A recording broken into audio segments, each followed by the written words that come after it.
This is Jocko podcast number 28 with Echo Charles and me, Jocko Willink. He was a mate, a real good mate he was, a friendly sort of fella, liked a joke. And if it had to happen, it's a shame it had to happen to such a decent bloke. But fair dinkum, don't it make you wonder what God in heaven's thinking about up there? The way he chooses who to sacrifice, to me, it doesn't quite seem fair. You'd think he'd want to take a bloke like me, who'd be no loss to no one here on earth. But no, he always seems to pick the best, whose life amounts to 10 times what mine's worth. Now, there's a sort of aching here inside. I can't quite put my finger on what's wrong, but a soldier can't afford to feel this way. He's got to grit his teeth and carry on. So how's a bloke supposed to deal with this? I know they train me well, I can't complain. But this is something you don't learn about when they teach you how to play the soldier's game. They teach you how to shoot and how to kill. You even learn which enemy to hate. But nowhere in their training do you learn how to live with the loss of a real good mate.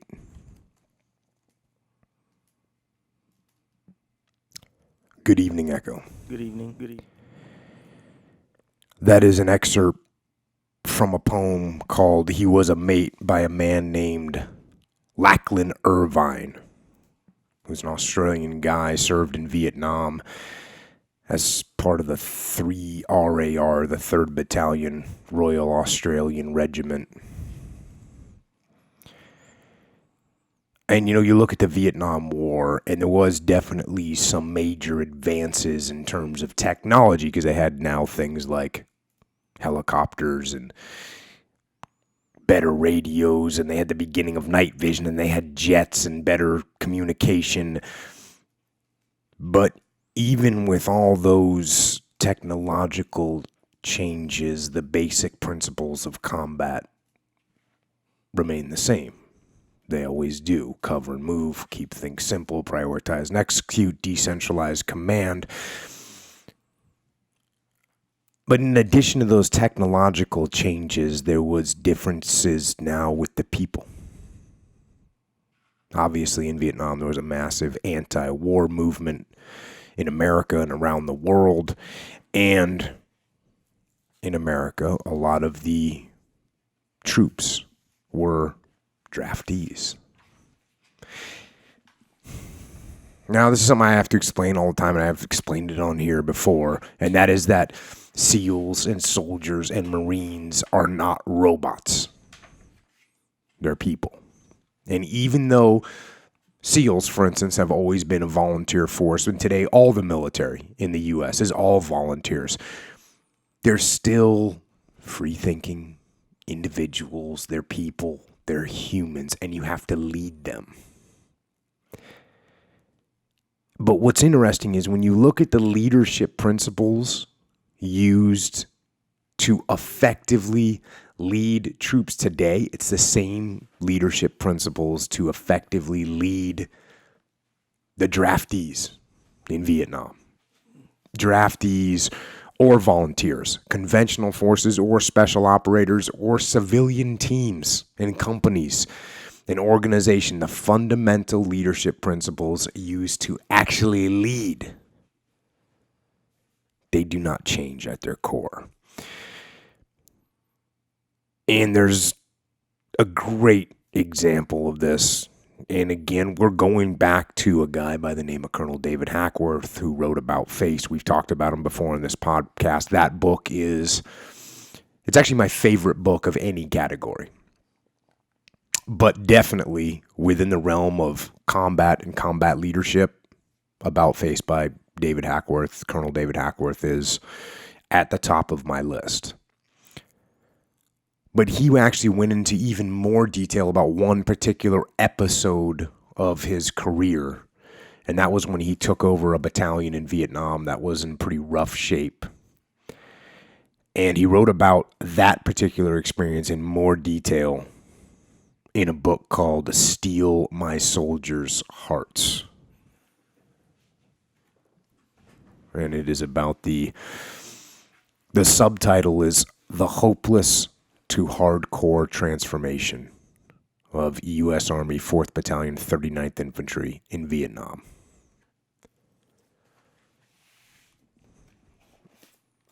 And let's go ahead and jump on in. 3 times before 1969, I'd made the same 18-hour trip across the Pacific to Southeast Asia. Nothing had changed. The plane was full of FNGs, fucking new guys, 19 and 20-year-olds, pink-cheeked, dry-mouthed, wide-eyed, eager but scared. One more load of fresh meat for the Vietnam grinder. I couldn't help wondering which one of them the KIA Travel Bureau would be bagging up for their return trip home. Even the lucky ones, the ones who made it out alive, would never be the same.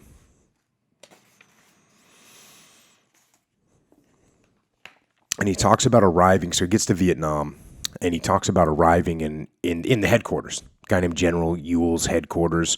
And you've heard me talk about this before, about how some of the bases in Iraq, they were really, really nice, all built up. They had Starbucks on them, they had swimming pools, they had nice gyms, they had movie theaters on bases in Iraq. I know, it sounds crazy for people that didn't go there. But that's what America does. We have awesome logistics. We have awesome support. We have a really well-funded, and you know what? We're going to build a big base over there. We're going to make it pretty nice. And it's the same thing here that Hackworth rolls into in Vietnam. And here we go. Back to the book. I walked off the pad and jumped into a Jeep with a kid behind its wheel waiting to run me over to General Ewell's headquarters. The ride was an eye-opener. Nearly 10,000 rear echelon motherfuckers, remfs to the grunts out on the line, were stationed in Dong Tam, surrounded by all the creature comforts. I saw a miniature golf course and a swimming pool. I caught a glimpse inside a barracks, decked out with clean beds under mosquito nets. These guys pulled down the same combat pay as the soldiers in the bush who lived in the mud, watched their feet rot, burning leeches out of their crotches and laying down their lives. So that's a common term, is REMF. Comes from Vietnam, rear echelon motherfucker. Obviously, Leif and I named our business Echelon Front because we wanted to be perfectly clear to everybody that we were not talking about leadership from the rear. We were talking about leadership from the front. So Hackworth goes in. He spends a half an hour with General Ewell, and he kind of gets told what's what. And then he kind of gives his assessment of what he's heard. He says, pragmatically, I could do nothing about the chain of command and the tactical operational stupidity of Dong Tam. I'd be out of Ewell's and Hunt's eyesight soon enough, and worrying about how combat operations were being handled from above was a waste of time at best and got men killed at worst. There'd be ways around that. The reason I highlighted that paragraph is because a lot of times I get asked questions from troopers out there that say, hey, I got this issue with my boss is doing this, my boss is doing that. This is what I try and tell them. Look, it doesn't really matter. You got to get out there in the field and you make some space and then you execute how you execute. I'm not saying you're going to disobey, but people can't control you. And as long as you're accomplishing the mission, you're finding the best way to do it, you're going to be fine. So don't get all caught up in exactly what the boss is saying. Let's figure out what the spirit of what the boss is saying. Let's see what they want to get accomplished, and then you go out and make it happen.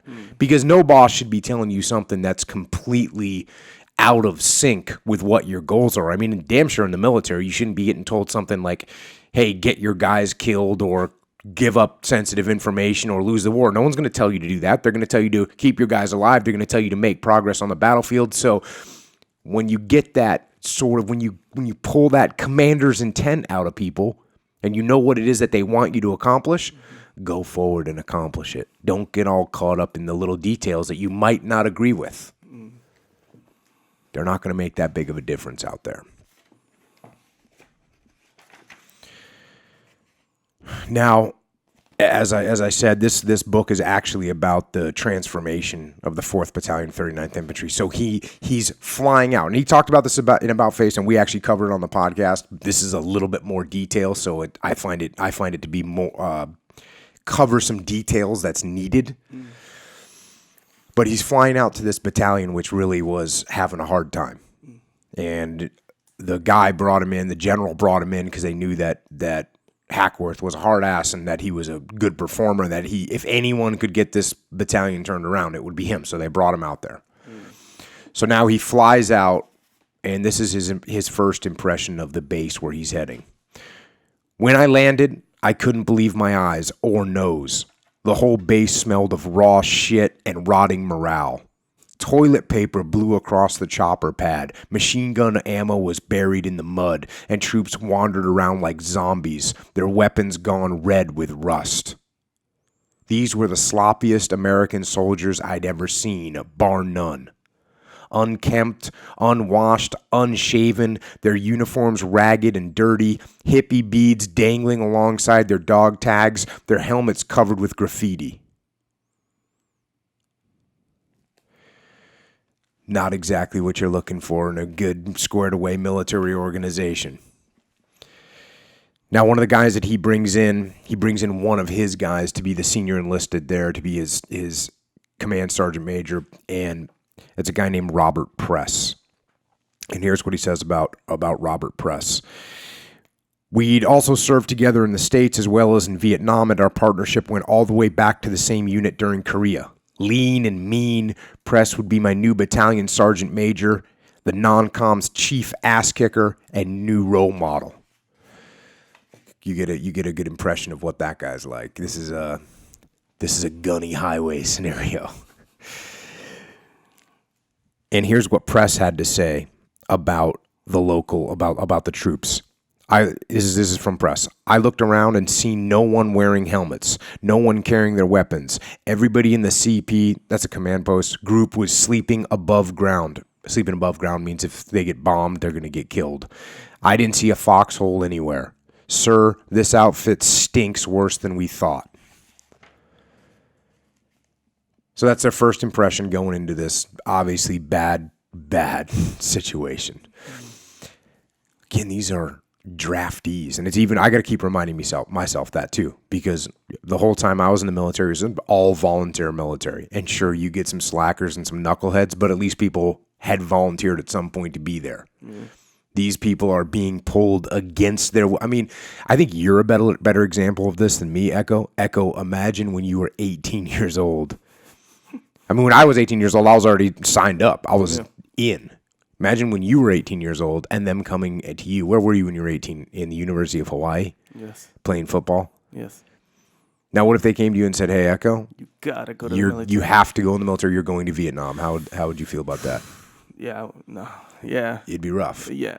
And you, as a disciplined football player, that's an athlete, you're going to be 10 steps above someone that's, out on the streets of, Haight-Ashbury smoking dope. Yeah. But that's who these people were. It's a cross-section of America. Mm-hmm. So sure, you would get some kids that were getting drafted from, Iowa, a farm kid that's like, hey, it's my turn to fight. I'm going to go do it. Mm-hmm. And then you're going to get, every cross-section. Yeah, that's the worst, when you just don't want to be there. Then every word out of, like someone telling you what to do or something that, that you got to go do, man, everything, every little thing. Yes, and you can't have that attitude. You have to shift that. Like when I went through officer candidate school is like boot camp, but it's a little longer. And I had already been in the military for 8 years when I went to officer candidate school. And, they're yelling at me about the way my underwear is folded and yelling at me about looking at my food when I'm eating and yelling at me about my socks not being rolled up right. So I'm a grown man, been in the SEAL teams for like 8 years at this point, and this happened. You know what I did? Loved it. I said, "Oh, really? My underwear's not measured 4x4 inches when it's folded up, I will correct that now and make it 4x4 inches. Yeah, because deep down, couldn't you kind of recognize the value that this is somehow valuable in my goal? But man, if you're there Yes. against your will and they're Yes. like, do this or whatever, I don't even want to be here. You also I made it into a game. Right. I made it into a game that I played with my full intention of winning. Right. You know, for instance, they make you yell everything at officer candidate school. You have to yell every word that you say with the drill instructors or with your friends or whoever. It's not your friends, but with the other candidates, you had to yell everything. Yeah. They call it a ballistic tone. And so I made everyone yell because I was the class president. I made everybody yell 100% of the time. So, for instance, the upperclassmen had a little closet that they would sell food out of. You know, candy bars and sodas, right? Sure. And we had to line up if we wanted to buy something. So I told all my people, you know, when you go in there, you maintain your ballistic voice at all times. So so my whole class lines up and they're going in, and everyone is yelling at the top of their lungs like, "I will take 1 Coca-Cola and 1 Snickers bar, please, sir." And it took about 10 people going through, and finally the upperclassmen came out and they said, "Hey, you guys, when you come in here, don't be ballistic." And of course I said, "Request permission to speak. You guys are not maintaining the standard of officer candidate school. We are supposed to maintain ballistic tone at all times." And they just were looking at me like they wanted to kill me, but they couldn't say anything because I was correct. Yep. So that's the kind of thing. And that was a victory for my class, you know, because that was the upperclassmen. That was like a cool victory for the class. Yeah. And everyone was all laughing and fired up, you know, like we're going to be so perfect that people are going to get angry with us. So that's what I did. Now, going back to the book here, he kicks this one off. This is directly out of about phase 2 there. And it's also, well, this one says there are no bad troops, just bad officers. In the book Extreme Ownership by Leif and I, we have a little chapter in there called No Bad Teams, Only Bad Leaders. Yep. So it's the same thing. And that axiom goes back to Napoleon, who said, you know, no bad regiments, only bad colonels, or something along those lines. So then he talks a little bit about the guy that was previously in command, a guy by the name of Colonel Lark, and that's a pseudonym. So, but here we go. After 6 months under Colonel Lark, the 439th had suffered the equivalent of nearly 40% casualties without ever meeting a significant enemy force in open combat. Rockets, mortars, booby traps, and friendly fire had done most of the damage. That's same thing in Iraq. That's what most people were facing in Iraq. Rockets, mortars, booby traps, which is IEDs, friendly fire. That's where you're getting most of your casualties from. Of course, in Iraq, it was mostly IEDs, but then mortars, rockets, and then you get your gunfights. You know, blue on blue definitely makes up a section, not a huge section. But of course, obviously, it's something that we experienced. Back to the book here. All armies prefer high ground to low and sunny places to dark, Sun Tzu wrote over 2,500 years ago. Low ground is not only damp and unhealthy, but also disadvantageous for fighting. If you are careful of your men and camp on hard ground, your army will be free from disease of every kind, and this will spell victory. I don't think General Westmoreland or the U.S. commanders running the war in Vietnam knew Sun Tzu from Sonny and Cher. And here he talks about what the damaging effects were of being in the low ground. In just 48 hours in soaking jungle boots, foot rot set in. Mosquitoes zapped them with malaria, leeches sucked onto their balls, and even up dicks, and morale vaporized before Charlie fired one shot. Luckily, we've covered Sun Tzu on here, so nobody that's listening to the podcast is ever going to be out there without thinking about the basic principles that Sun Tzu taught. Most of the 439th soldiers knew that each time they took a step, they risked the ugliest of wounds. A bullet makes a hole, a chunk of shrapnel may take off an arm, but a mine turns a soldier into a splattered, shrapnel-punctured basket case. Many troopers in the battalion had concluded that waging war consisted of crossing a field, hitting a mine, calling for a medic, patching up the wounded, getting a medevac, then moving out again and hitting another mine. They also did the math and figured out that not many of them would be lucky enough to make it through 365 days it took to rotate home. It's a horrible view of war. You know what we're going to do? We're going to walk around in the bush until we hit a mine. Some of us are going to get blown up. We're going to call in a medevac. We're going to get them out of there the best we can if they're not dead, and then we're going to keep walking until it happens again. Back to the book. The wounds were vicious. Young men blinded, legs and arms and dicks and balls ripped off, bodies punctured with dozens of bleeding holes. For the VC, mines and booby traps were economy of force weapons, easy to deploy, cheap to produce. Besides causing heavy casualties, they produced a lot of psychological stress. Soldiers never knew when they would lose a foot, a leg, or a life.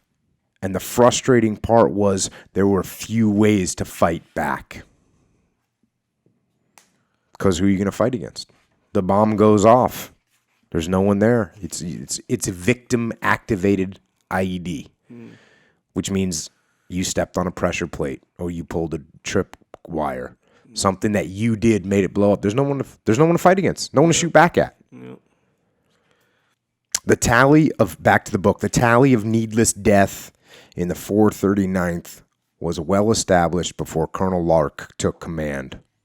Lark's immediate predecessor, a gung-ho lieutenant colonel, drove the troops like indentured servants.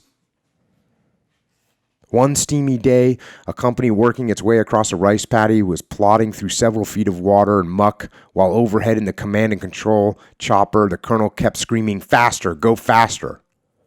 It was never going to happen. The troops were already moving at max speed.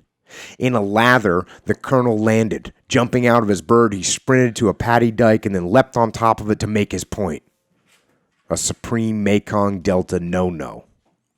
And when the almost instantaneous explosion blew him 20 feet in the air and he died immediately and needlessly, the ultimate ego trip, I was told the grunts cheered. So the reason I highlighted that is because when we start talking about Hackworth and what he does, you're going to see that he's going to, like the terms he uses here is gung-ho lieutenant, drove the troops, right? You're going to hear Hackworth doing the same thing, but there's a difference in the way that he does it.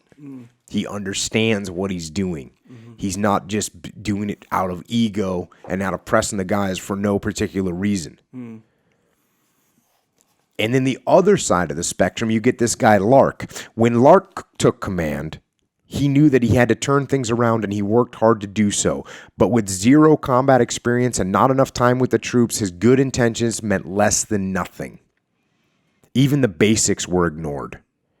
He wore an army green baseball cap instead of a steel pot. Really cool.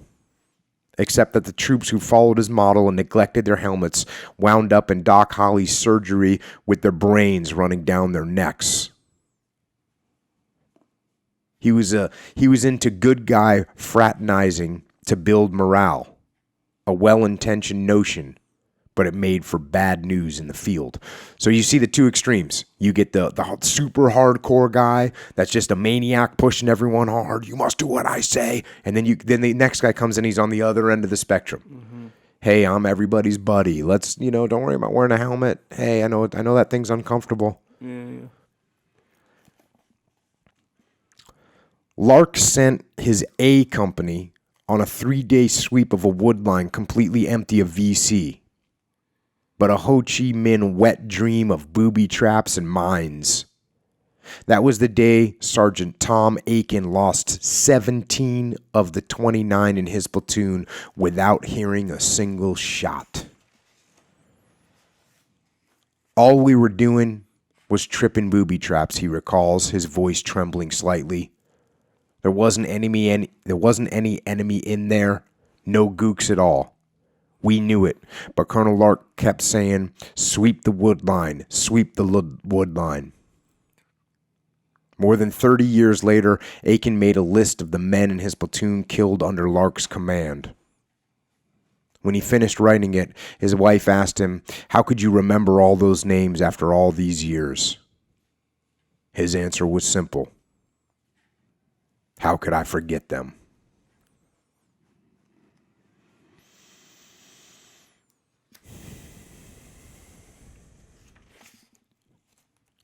Now here's another incident that takes place just before Hackworth arrives and takes over. The VC had planted an American-made Claymore mine alongside the road. The world blew up suddenly in smoke and fire, Evans recalls in Doc, Platoon Medic, that's another book. His blood and guts memoir of life with the 439th. A wall of supersonic steel balls blasted the passengers, shredding metal and flesh. From the bush, rockets swooshed down, lifting the Jeep and trailer up into an expanding fireball that tossed mangled soldiers all over the road. Automatic gunfire stitched every square foot of the road as those few GIs still able to made a run for an adjacent water-filled ditch. Those left behind screamed and wailed and cried out. They crawled and pulled themselves around in the middle of the road like crushed bugs with limbs and pieces of their bodies missing. Teddy Creech used his elbows to claw his way across the road like a mangled worm. His hands were mutilated beyond recognition. His leg had been severed from the hip, except for a tether of bloody skin and flesh. The jagged end of the detached bone kept digging into the road and staking him in place. He fumbled out his knife and, in the way that a trapped animal will gnaw off his own foot in order to escape, cut himself free of his own leg. Richard Forte lay with a bullet hole in his belly. His bloated gut signaled heavy internal bleeding. His face was the color of old ivory. And that's something I've seen before where someone's gut shot. There's not a lot of blood coming out of them, but you can see their stomach starts to fill up because they're internally bleeding and they turn super pale because it's like they're bleeding out, but they're just bleeding inside of their own stomach, and it's really obvious what's happening to them. Back to the book. "It's all right. I'm okay, Doc," he groaned. "Doc, the others, they need you. Go help my buddies, Doc." Where did the Army get such men? Evans wondered, thinking of others when they themselves were dying. And what did they get in return? The VC picked us off one by one, he recalls, one by one, day after day. The 439th was helpless and demoralized against a superior army of ghosts that could do to us what it wished.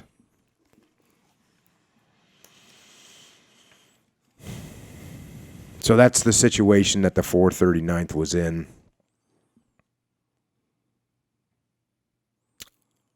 Just an absolute disaster. And can you imagine what the morale is like day after day? You're going out, as we just said, going out, walking through the bush just in order to get blown up. So that is when Hackworth comes in to take over, and here's the situation when he comes to take command. A scraggly bunch of battalion soldiers assembled for the change of command ceremony. Undisciplined and dispirited, wondering what was going to happen to them next, they stood like characters in a police lineup where every participant was a perp. With silver blades gleaming in the sun, a flock of brightly simonized Hueys dropped from the skies over Dizzy. Dizzy is the area where they're staying.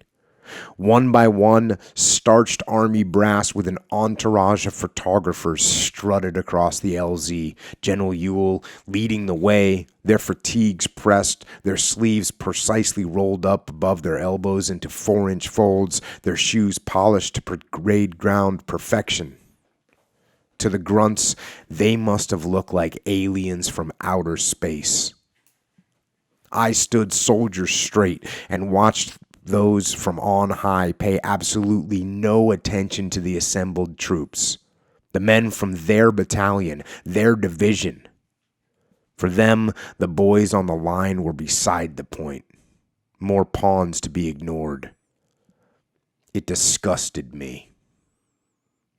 In the 9th Division, the gap between the brass and the grunts looked unbridgeable.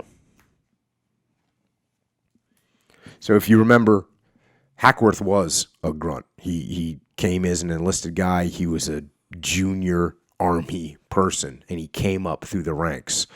So when he sees this behavior of these senior leaders, which he already knows that they're back with miniature golf courses and pools, and now he sees them show up, they're in their starched camis, they're looking all perfect, and they don't even pay attention to these troopers. Even if they were to say, look, you guys look like crap, what is wrong with you? Get it together. Even if they were to say that, at least it'd be recognition. Yeah. But to just ignore them.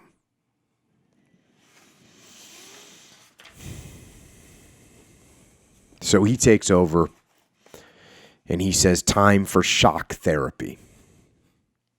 As planned, I fired the incompetent S3, that's the operations officer, and the heavy drop battalion sergeant on the spot and replaced them with Bumstead and Press. Those are one of the guys I talked about earlier, Press, and Bumstead's one of Hackworth's other kind of prodigies.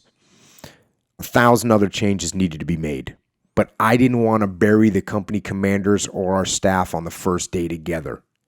If I ordered all shortcomings squared away immediately, I'd have sent these leaders into overload, blown all their circuits. No one would have gotten anything right. So I approached this conversation from slackness to soldiering the same way I'd train a pup, just a few tricks at a time. Starting now, we're going to follow the 2-rule plan, I said. I'll tell you what the 2 new rules are, and you make them happen. Once your troops have mastered the first 2 rules, we'll add 2 more, and we'll keep doing that until we're squared away. First we'll crawl, then we'll walk, and then we'll run. Just stay with me, because we're going to run faster and faster every day. They shot me a prove it look.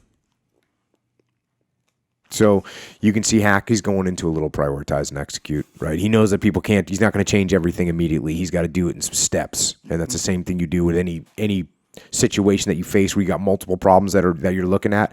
You can't change them all at once. You can't fix them all at once. You pick the biggest problems, you start with those. And here he's starting to establish himself and his men and his leadership team as to what their attitude was with the troops. A few days later, after finding a very small soldier who told me his feet were killing him because he couldn't get any boots to fit him, they were all too big, I had a little conversation with the good S4. S4 is the supply elements in the military, in the Army. Hack went ballistic, Johnson recalls. He chewed out his chain of command from his squad leader to his company commander, and then he got a hold of me. He made it very clear that I better get that man a pair of boots or all kinds of horrible things were going to happen to me.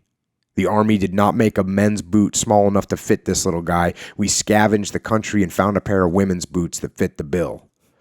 This taught us all an important lesson, that Hack cared for the lowest of soldiers, and he expected his commanders and staff to damn well look after them. This is how Hack goes on a campaign to change people. Mm-hmm. The little things build up. Now he's continuing. He's starting to tighten things up more. I finished my first session with a set of orders that stunned the commanders. Here's the drill, I told them. We're shrinking the perimeter tonight. I want you to recon your new positions. When it gets dark, each company will pull back. You'll maintain your old positions with half your force, and by midnight, I want those holes filled in. I want nothing left that the enemy can use, particularly holes that the VC can hop into if they attack. All your people will be at 100% stand to, ready to fight in the new positions by midnight. I expect total light and noise discipline. Remember, nothing happens other than reconning until after dark. You've got to always remember that the enemy's out there in the bush watching our every move.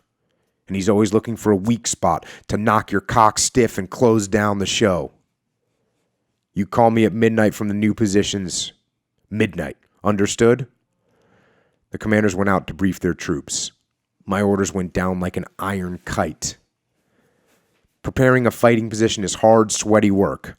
Moving a fighting position is even more of a bitch because you have to fill in the old hole before digging in again. It sucks in any circumstances. They hated my guts. And now he does the same thing with the leadership element, which works in what's called the TOC, the Tactical Operations Center.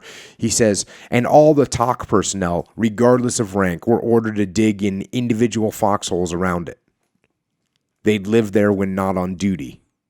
My TOC order had a twofold purpose. Having a bunkered command post made it much harder for Charlie to take out the battalion ops center with a one well-directed round, which remarkably, he hadn't already done. And if Charlie hammered the battalion with incoming fire or penetrated our outer line, we'd have an inner perimeter of staff weenies to hold off the enemy while we fought the good fight and called in supporting fires. Plus, the staff would be setting a positive example for all the line soldiers. We'd live exactly like the grunts. We'd sleep on the ground like Stonewall Jackson did during the Civil War. No one would have a plush deal anymore. Common theme, we've heard that one before.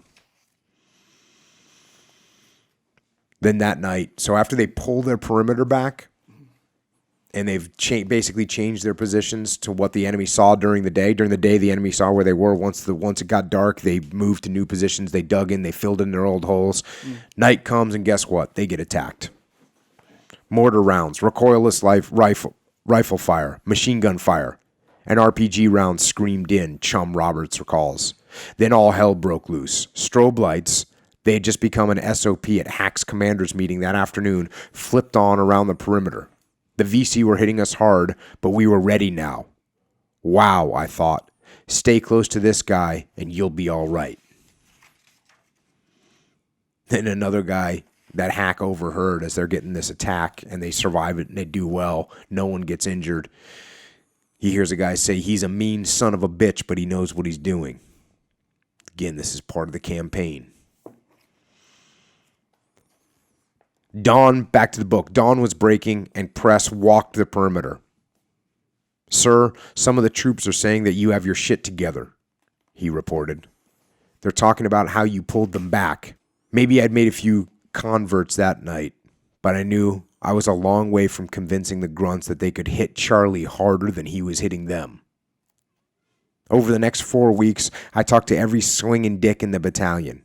I told all the soldiers, all the sergeants, all the lieutenants and captains in each platoon and company what was expected of them and why we were going to be the best.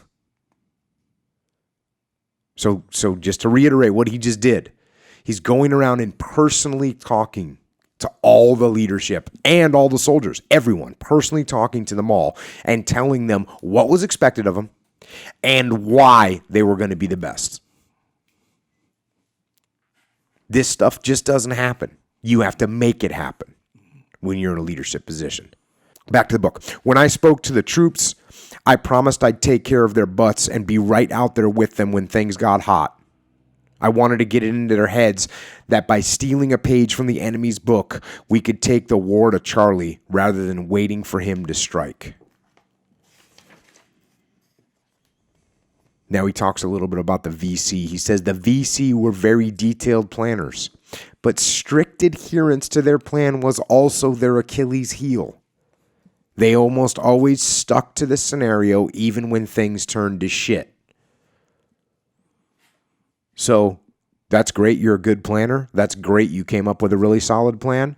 But when things start going sideways and you maintain that plan, you don't make any adaptations, you're going to get crushed. And that was, he's saying, the VC's biggest weakness. I also had all our leaders read a pamphlet of combat rules and tips from articles I'd written that I put together as the Battalion Combat Leader's Guide. I wanted them to get in their heads both how Charlie fought and thought, and how I fought and thought. I wanted to build an offensive team to make Charlie react to us instead of calling the shots as he was doing all over Vietnam.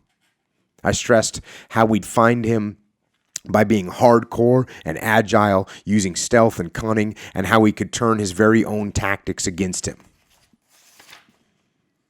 And I breezed over this, but the other things that he had all of his people read was Mao's Little Red Book, which was the communist, sort of manifesto about fighting.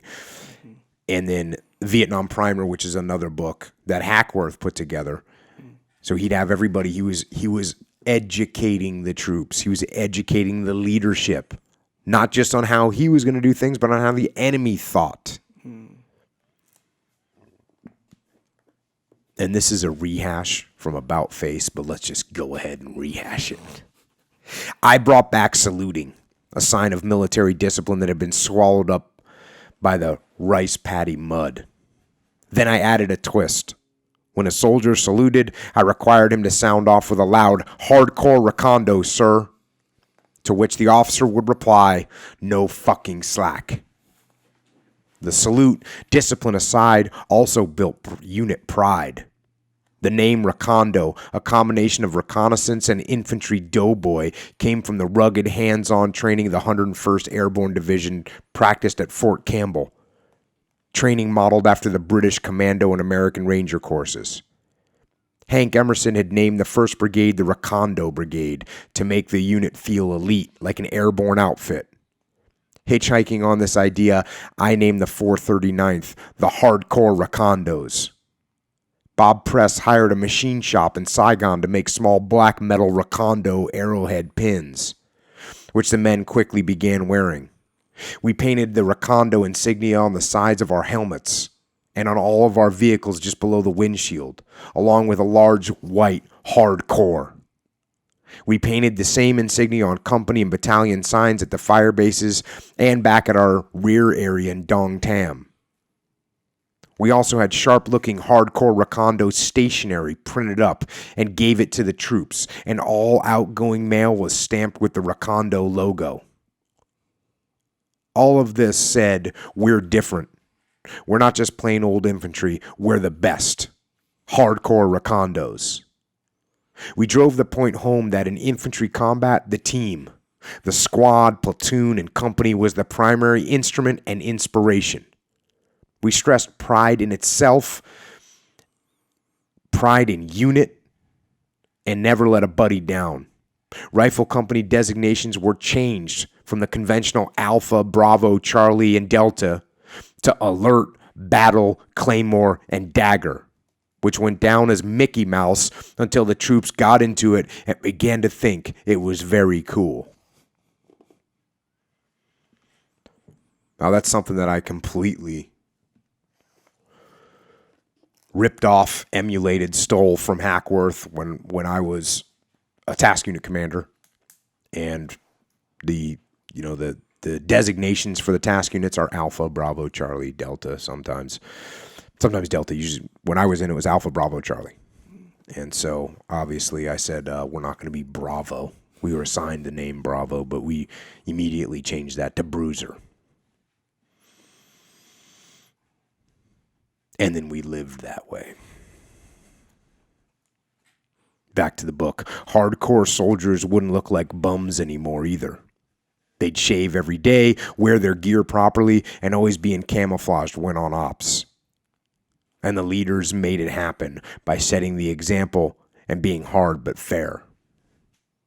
This was all viewed as chicken shit at first.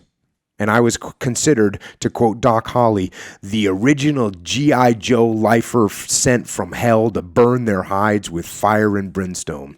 So, if you don't know this, lifer, the term lifer in the military, especially during Vietnam, that's the opposite of a draft, a draftee that just wants to do his time and get out. The opposite of that is a lifer. Someone that's totally into it, someone that's totally gung-ho and fired up. And they call him the original G.I. Joe lifer. As Claymore Company's Jim Robertson put it in a February letter to his parents, our new colonel is nuts. It would take a week to tell you all the nutty things he's done. So I'll make it short. Line companies are offering $1,600 for his dead body. He won't last long. He'll get zapped. He's stark raving mad. Nobody liked Hack, Alert Company's Tom Aiken recalls. I remember the guys from B Company talking about, we're going to kill the son of a bitch and we're going to put a bounty on him. And I'm telling you the truth, if I've ever told it in my life, I turned around and glanced at one of them and I said, I'll throw in the first $20. But each time they saluted, they gave themselves a little subconscious commercial of brainwashing that they were hardcore. And after a while, I knew they'd begin to believe they were the meanest mothers in Vietnam. The men of soon-to-be hardcore battalion hadn't seen anything yet. Threats or no threats, I continued to issue them a daily, basic, brown shoe army ass-kicking and tighten both the discipline and standards more and more. Of all the many traits needed to survive and win on the battlefield, discipline is number one. Without absolute discipline, you lose. And these guys still had virtually none.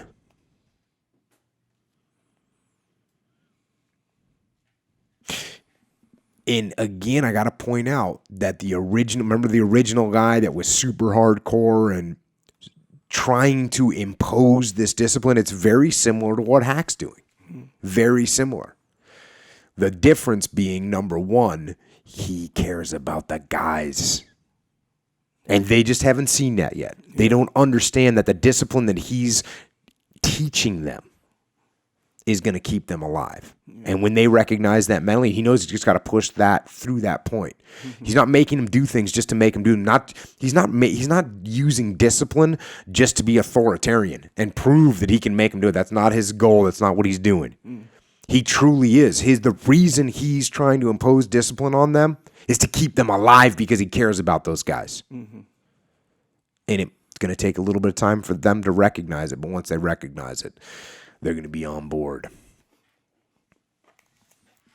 Here's what he told his battalion leaders.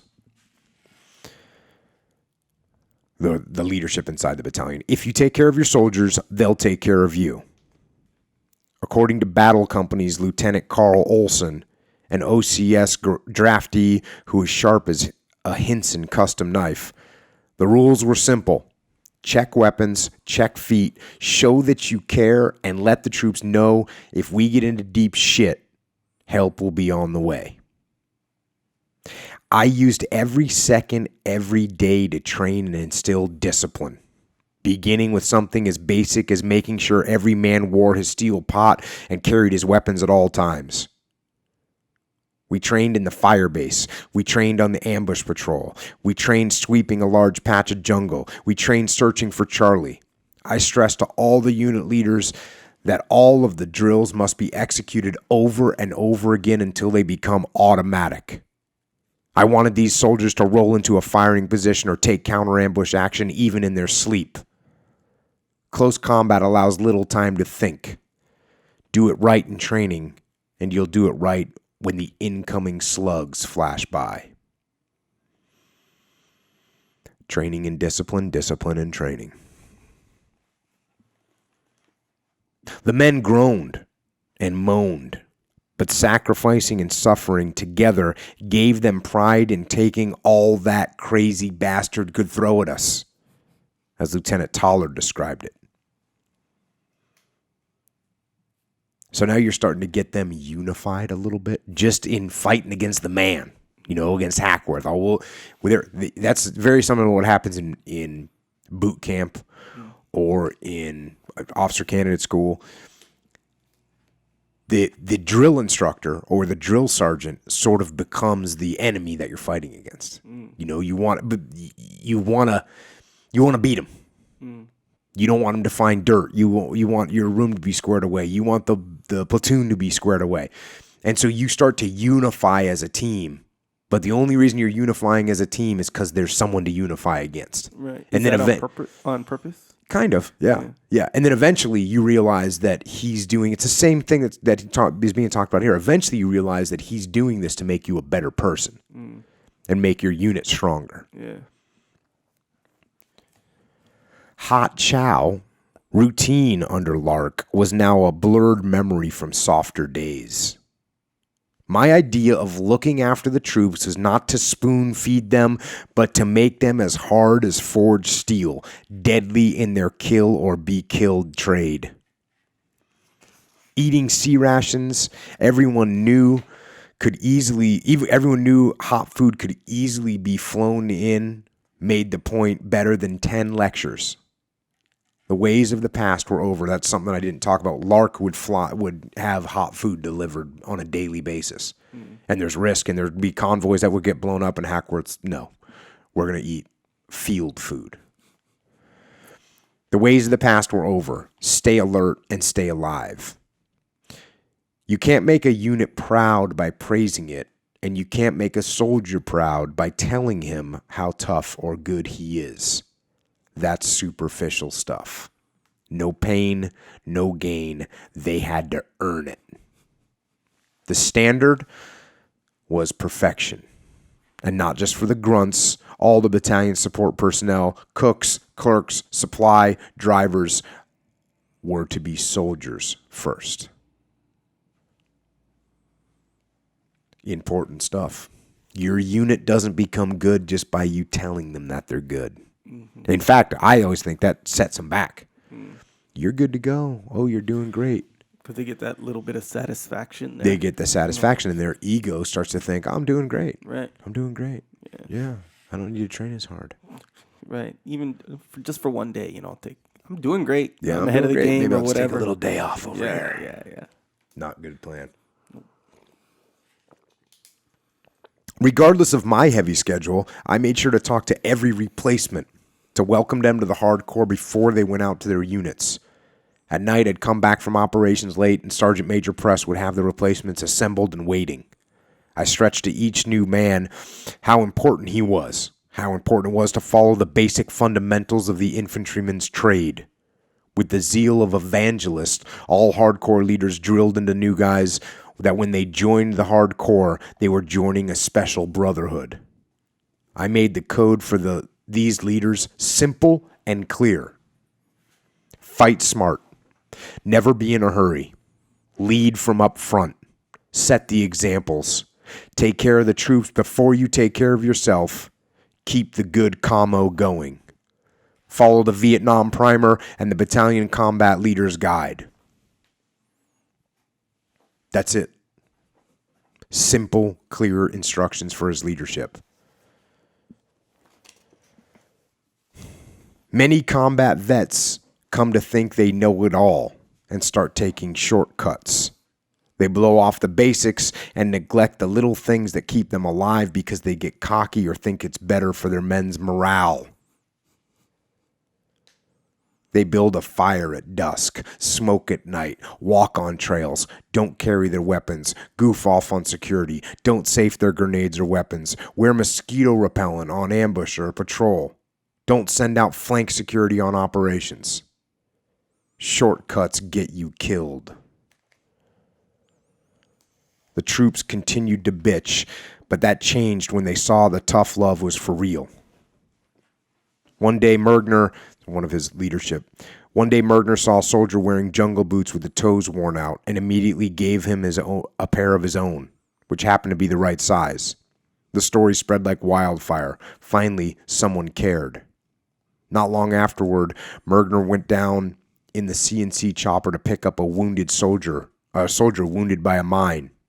As the medic slipped the wounded man on the chopper floor, he looked up at Mergner, grinned, saluted, and said, "Hardcore recondo, sir." A new gung-ho attitude started to take hold.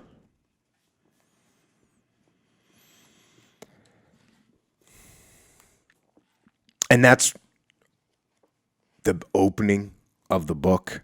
And then you get into the combat that they went through, which was just a great stories and lessons you can learn from understanding the tactics that they used, the leadership, the pressure situations that they went through. And it's definitely a book that you should get and read so you can absorb all that information. But I'm going to go to the end of the book, to the afterword. And it's something that Hackworth wrote basically right after he had got done. Right after he got done being the battalion commander. And he'd led him through a bunch of combat. He changed him from the hopeless to the hardcore. It's a fantastic display of leadership. And it's, it's like the boat crew story in our book.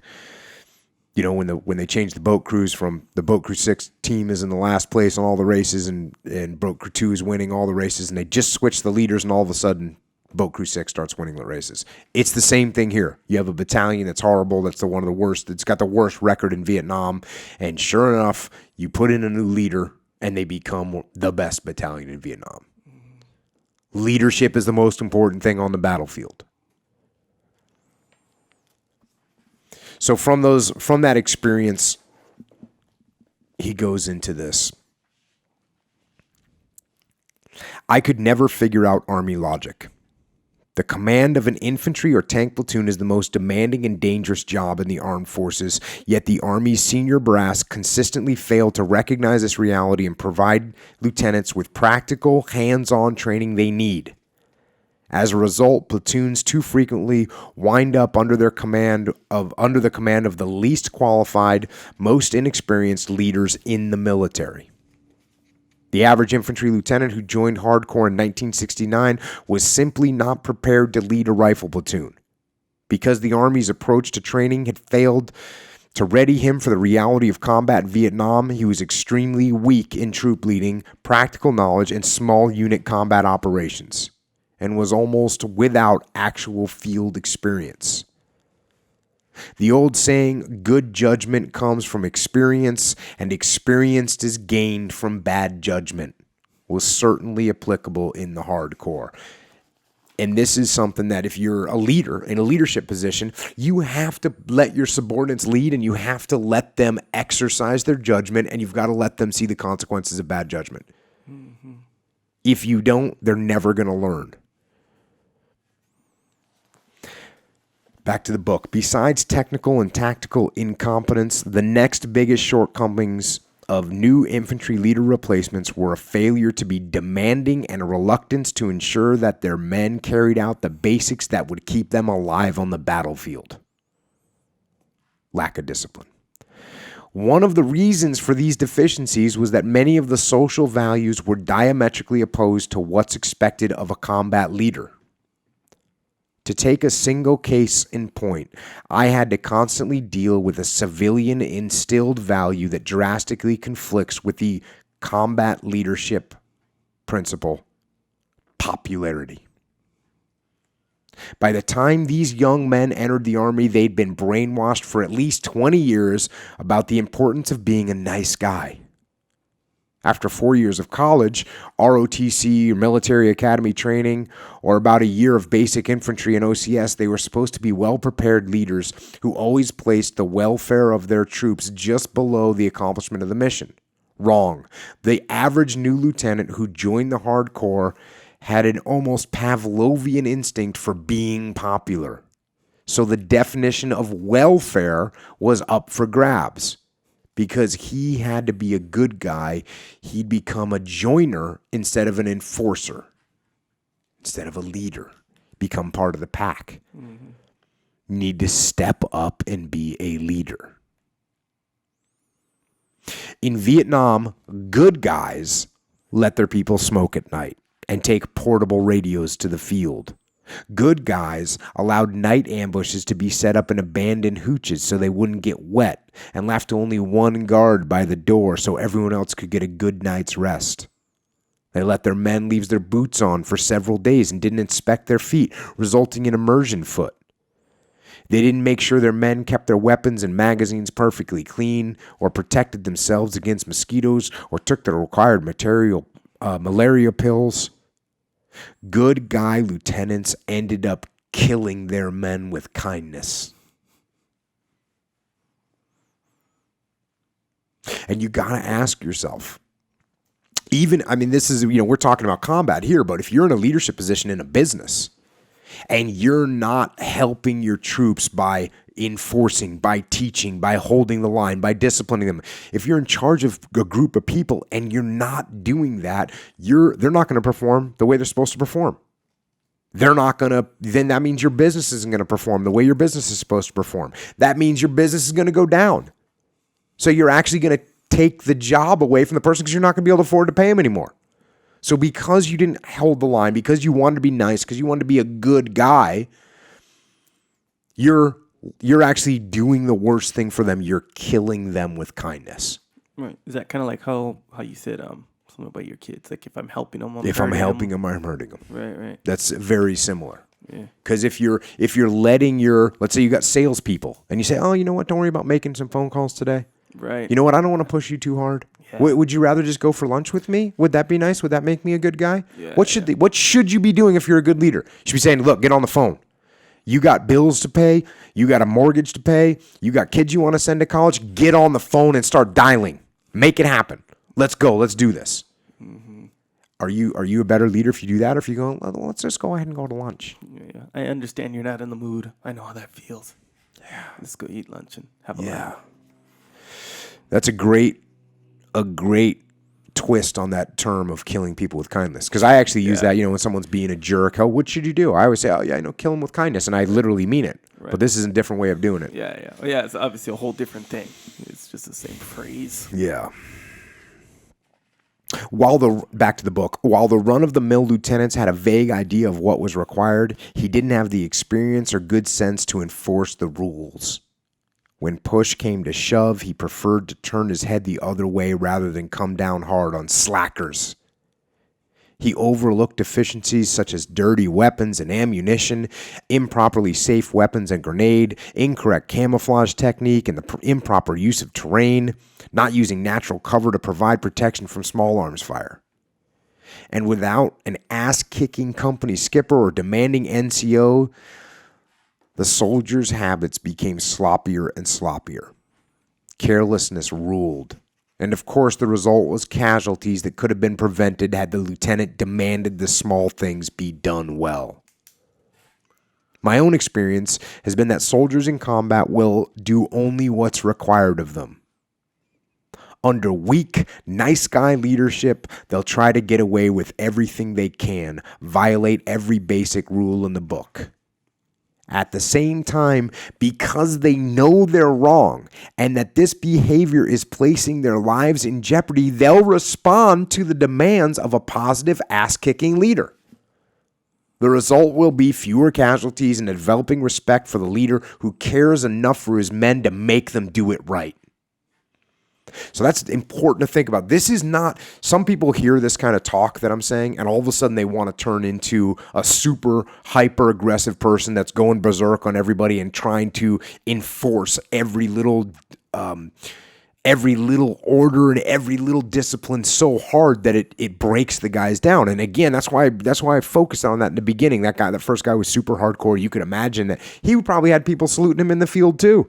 He probably, was, hey, you come to attention when I walk in the room. He was probably super hardcore on stuff, but it was stuff that didn't matter. Yeah.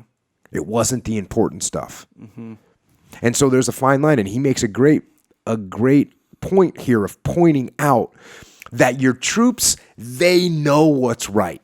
They know that you're there to help them. They're going to take the easiest way possible. But when you actually step up and lead and you explain to them why this is important, and you explain to them why this is going to keep them alive and why it's going to make the company more successful, then you will actually get traction. Mm-hmm. And you will get loyalty. Because when you keep these guys alive, they become loyal to you. When you get your salesperson to sell more and do more, they're going to be loyal to you. When you get your manufacturing team to produce more and do it faster, because you push them a little bit harder, they're going to respect you. They're going to thank you.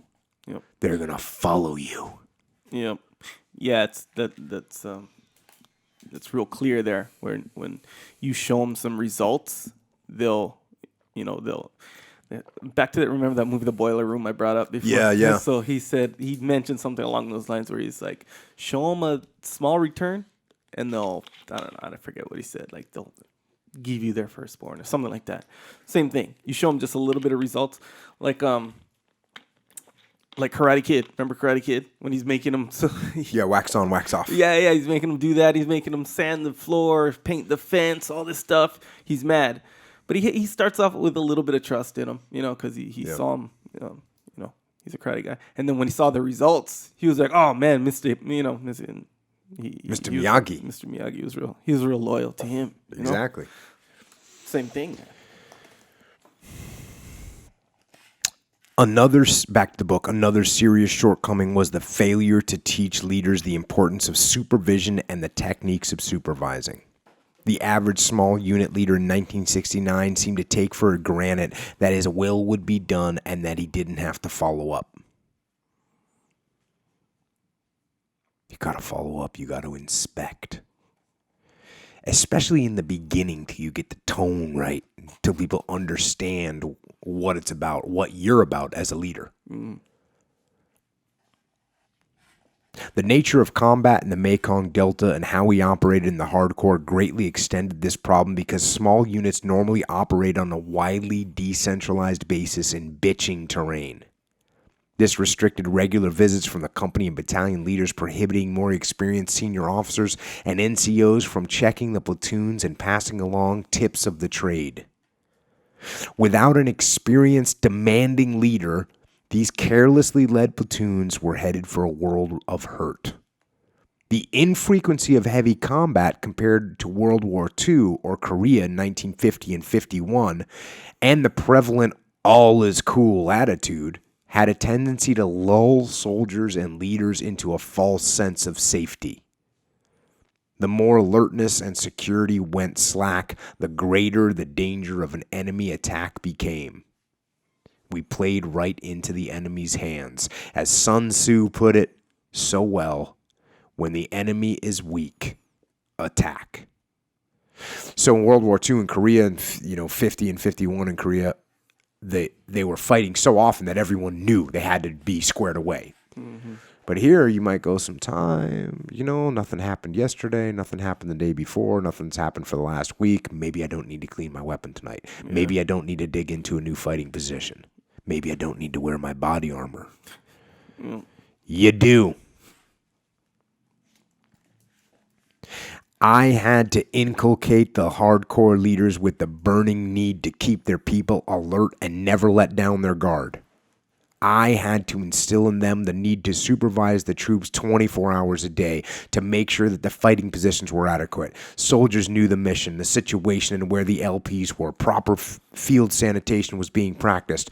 All battlefield debris was destroyed to deny the enemy a source of supply. The troops were all sleeping under cover and protected from first-round hits and fire support bases or camps. Subordinate leaders were heads up and demanding that their men were alert and tightly controlled. A never-ending list of the little things. Rifle magazines cleaned, weapons test fired, grenades safed, LPs and claymores out, sectors of fire known, salt tablets, malaria pills, jungle rot, all monitored by the medics, stand twos frequently conducted. I had to get every leader to follow this adage. The best fertilizer in the world is the boss's footsteps. They make things grow. So that was just a giant list of all the little things. And, we talked about this when we talked about Chechnya and some of the lessons learned there and how it all started to fall apart for the Russians when the guys stopped shaving. And this is the same thing that Hackworth is saying. You got to hold the line on the little things. And I will tell you this. You need to hold the line, and you need to hold the line by explaining to the troops why it's important. You can't expect just to say, hey, I told you to clean your weapon. Right. Because if I'm not coming back for another week, you know that. You're going to clean it on the 6th day, one time. What happens if you get contacted on the 5th day and your weapon's not working now? So I got to explain to you, hey, look, this is what's going on. This is why it's important. You could get contacted at any time. You need to have your weapon ready at all time. Most important thing to me, Echo, look, I want to take you home. I want you to get home to your family. And the only thing that's going to keep you alive in a firefight is this weapon you have right here. And although we may go 2 days, 3 days, 5 days, 5 weeks without getting in a firefight, we don't know if it's going to happen in the next 30 seconds. So you got to keep that weapon ready so you're ready at the moment of truth. You understand what I'm talking about? That's when you explain people why they're doing what they're doing. Because now you say, that's going to be back in the back of your head. Yep. You're going to be thinking like, you know what? Jocko told me I better get this thing clean. This is important. Right. If I want to stay alive, I need to keep this weapon clean. Boom. Guess what you're going to do? Break out your field cleaning kit and you're going to get it done. Yep. Clean your room. Why? Because I said so. Not going to work. Okay. Not going to work. Yeah. Not going to work.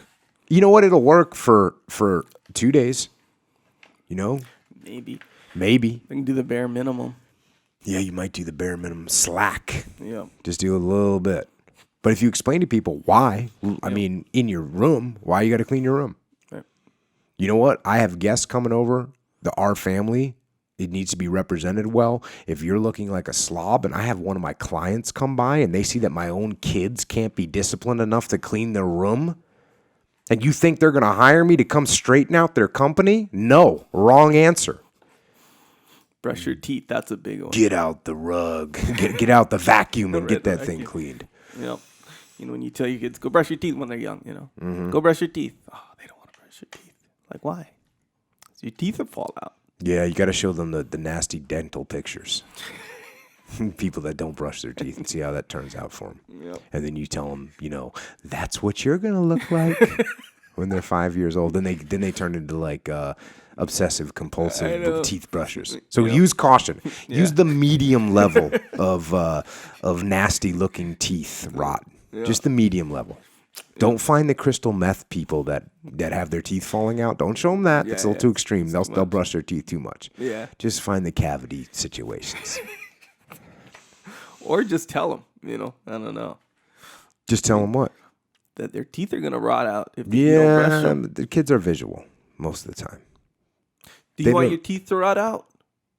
They'll say no. Yeah. Boom. Maybe that could work. We'll check out the dental hygienics here in a few years on the children's. Yeah. We'll make a decision. Back to the book.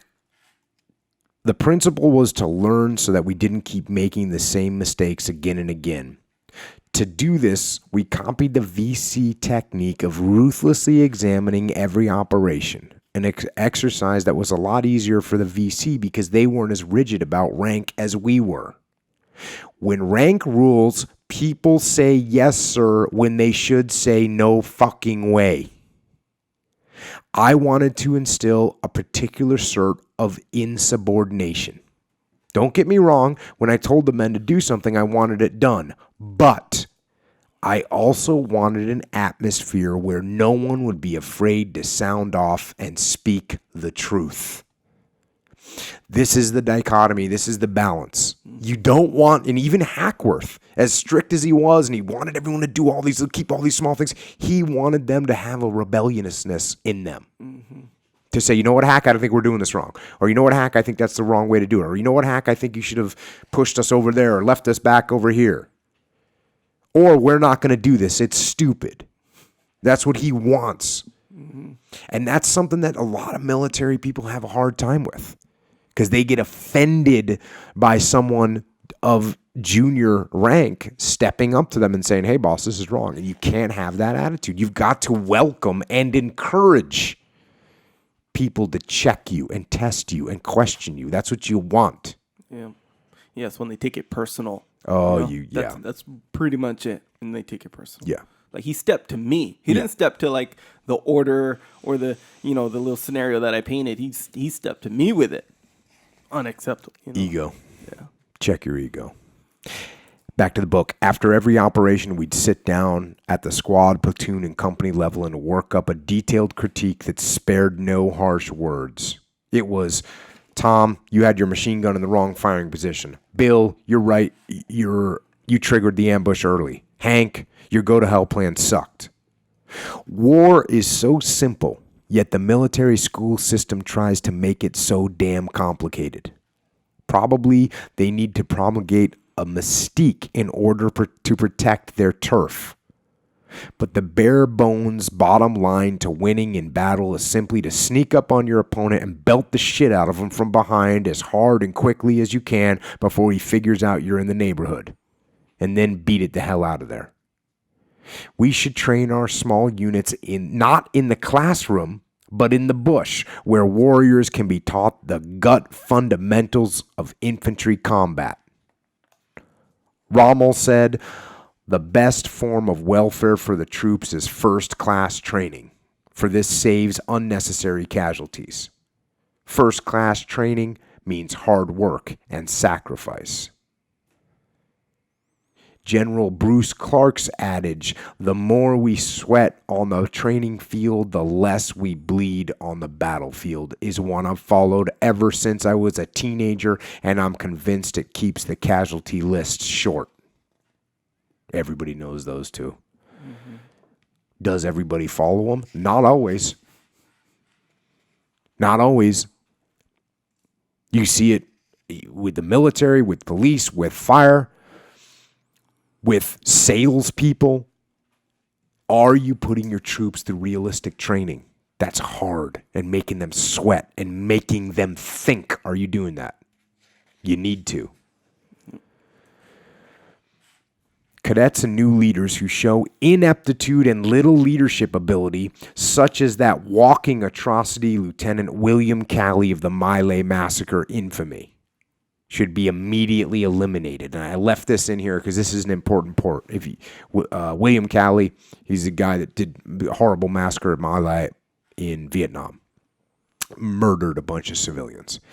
Calley was recycled 3 times at infantry OCS after being found wanting in leadership before finally being commissioned in order to show a low attrition rate to higher headquarters. A bad mistake with big consequences. So they had a guy, they knew he was a weak leader. He was showing weak leadership in his position going through officer candidate school. And what do? They recycle him 3 times. So he failed 3 times. They keep pushing him through, keep pushing him through, keep pushing him through. They finally makes it through. He goes out and commits a horrible atrocity because he's a weak leader. Mm. You cannot lower the standards. More than any major enemy victory, the shame and horror of My Lai caused the American people to withdraw their support from the war effort. Once they saw what Calley had wrought, they said, enough is enough.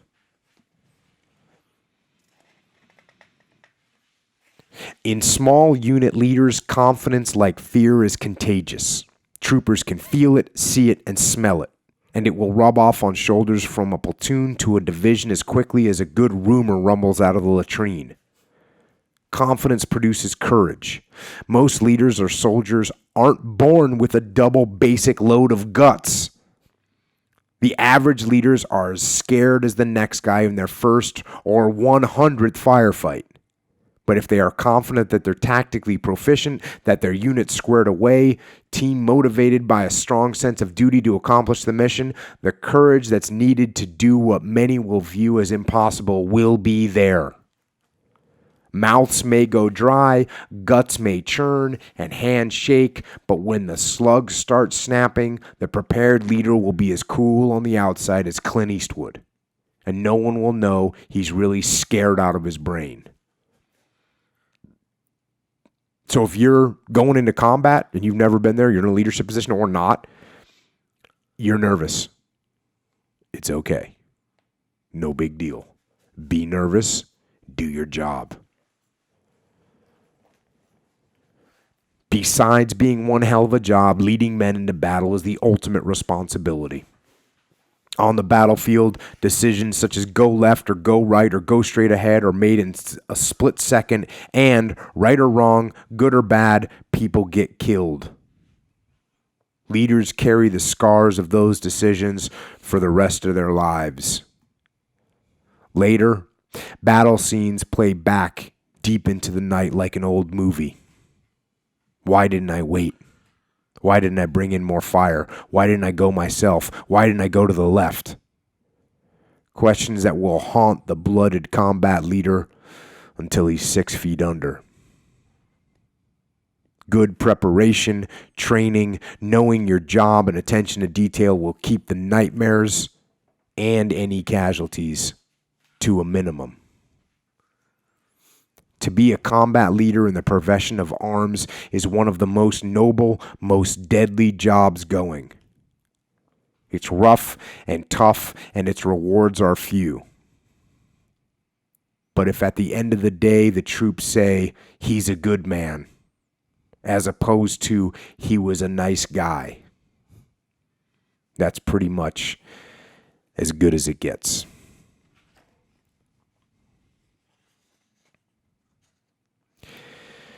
And I know that's something that I definitely felt through my whole career, especially once the war started, was I always felt like I need to do everything I can to have these guys ready. Everything I can to have these guys ready. And when I was in charge of training and I was sending platoons overseas, I felt the same way. This training is what they're relying on to keep them alive. And do you sit there and look back and say, why didn't I wait? Why didn't I bring more fire? Why didn't I go myself? Why didn't I go to the left? All those questions, yeah. You're going to have those questions, but those questions are quieter if you know that you did everything you can to prepare the guys for the situations that they're going into. This book, obviously, like most of the books we bring on here, I mean, there's just so many lessons to learn. There's so much knowledge to gain. And I mean, I wish I would have learned them. And, I think part of it, and you talked about this the other day. You were talking about how when you know jiu-jitsu, if you know jiu-jitsu, then you have a certain context that you can learn jiu-jitsu. So if you know jiu-jitsu already, you can make sense out of things. Like you can watch a YouTube video or you can read a book and you can look at it and you can say, oh, okay, I can do that. You can apply it. Yeah. But if you have no experience with jiu-jitsu, it's very difficult just to look at a YouTube. You can do it, but it's going to take a lot longer because you don't have the context of the moves. And so you're going to need somebody to show you. You're going to need to experience it yourself so that you can understand it. And that's one of the things that I kind of think of why people like this podcast, and it's sort of like what I have to offer, is I've seen a lot of these things from a leadership perspective, from being in platoons myself, from growing up in the teams, and then going into combat and then training platoons and then going into the corporate world and seeing what leadership is like there in the context of that. And I think one of the reasons that people like this is because I can just sort of help them put these things into context a little bit better. And then they can take them and put them into context in their own lives. But it's nice to have that little bit of help, but you can do it yourself. Everybody has been led. Mm-hmm. You've been led by people. Most people have been in some kind of a leadership position, even if they're in charge of one other person or 5 other people or 100 other people. But you've either led or you're being led. And so you do have the context to put these things in. Mm-hmm. But you just have to, first of all, do the work. Get the books out. Open them and read them. And then when you read them, try and read them from a perspective of balancing or not balancing, but try and read them from the perspective of overlaying your own experiences on top of them. Yeah. And that's what I do. Mm-hmm. I'm trying to kind of explain my process and what my process has been over the past 20 years. When I see something, I see a leadership situation, I overlay my own experiences on top of it and compare and contrast to it. So that way I can learn something from it. I just don't sit there and blindly watch a YouTube video about jiu-jitsu without putting context over it. Right. So that's what you got to do with leadership, in my opinion. So, great book, Steal My Soldier's Hearts by Colonel David Hackworth. And I think we can roll on to questions.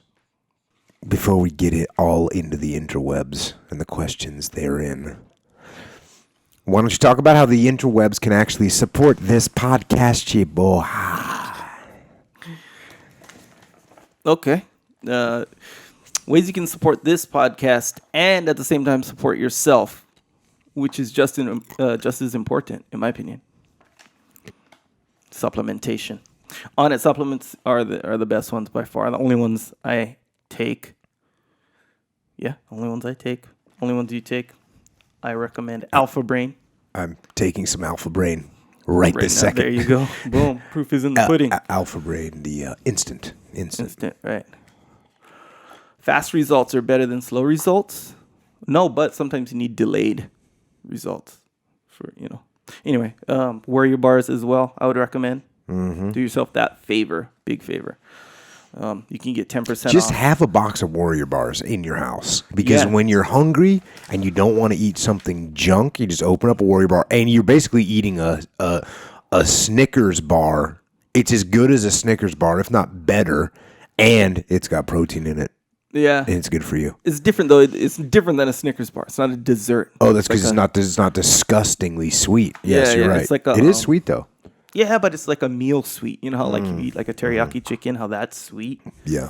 But it's good. Hawaiians. Bro, I'll tell you what you do. You know, you say just keep a box of Warrior bar. Yeah. Onnit has this thing called Stay On It. And it's like the recurring one yeah. with the Warrior bars. Yeah. That's a good call. Echo, that's a good call. Did you say onnit.com/Jocko? Yeah, for the 10% off. Because why pay 0% off when you can pay with 10% off the price? Anyway, onnit.com/Jocko. Also, another way you can support this podcast is by, at times when you're about to do Amazon.com shopping, go to jockopodcast.com first. Click on the Amazon link. Then go to Amazon and then do some shopping. Then Amazon will give us like a little percentage, like a referral fee. You buy what you actually need, and you support the podcast. Yeah, and also at jockostore.com, there's an Amazon link. So boom, buy what you're going to buy anyway. Just click through there first. You can support that way. And of course, I would say arguably the best way. No, that's not the best way. But a really good way to support this podcast is go to jockostore.com and get a shirt or two, or a coffee mug, or a bumper sticker. If good you like stuff. Them. Yep. There you go. Boom. Support in one of those ways. Appreciate the support. Like it. Yes, very much so. Okay. Question number 1. How do you relate between SOP, which is standard operating procedures, and jiu-jitsu training? Could you say that the basics and fundamentals are the SOPs of grappling or something like drilling your specific game well? So yeah, this is a pretty, actually an obvious question, right? Standard operating procedures, and when you're talking about those with me, yes, they exist in business. Yes, they exist in companies, the way companies handle situations. Mm-hmm. For me, I'm just going to bring it back to my roots in the military. You have standard operating procedures for things. You have standard operating procedures for many of the things that you do as a unit or as a team. You have the standard way of doing them. And what's good is you drill, and just like Hackworth just talked about this, you drill those standard operating procedures. You train. He's talking about how you train. You train this, you train this, you train that, you train the other thing, and you keep training it until he says they're going to roll out of bed and be able to react to a combat, to an ambush. That's, you react with standard operating procedures. So how do you get good at them? You train them and you drill them. Now, the same thing exists inside of grappling. Someone starts to mount you, you have a standard operating procedures to begin to escape the mount. Someone starts passing the guard, or gets past the guard, you have a standard operating procedure of the procedure that you're going to take to get out of that. You're going to get the underhook, you're going to come up to a single.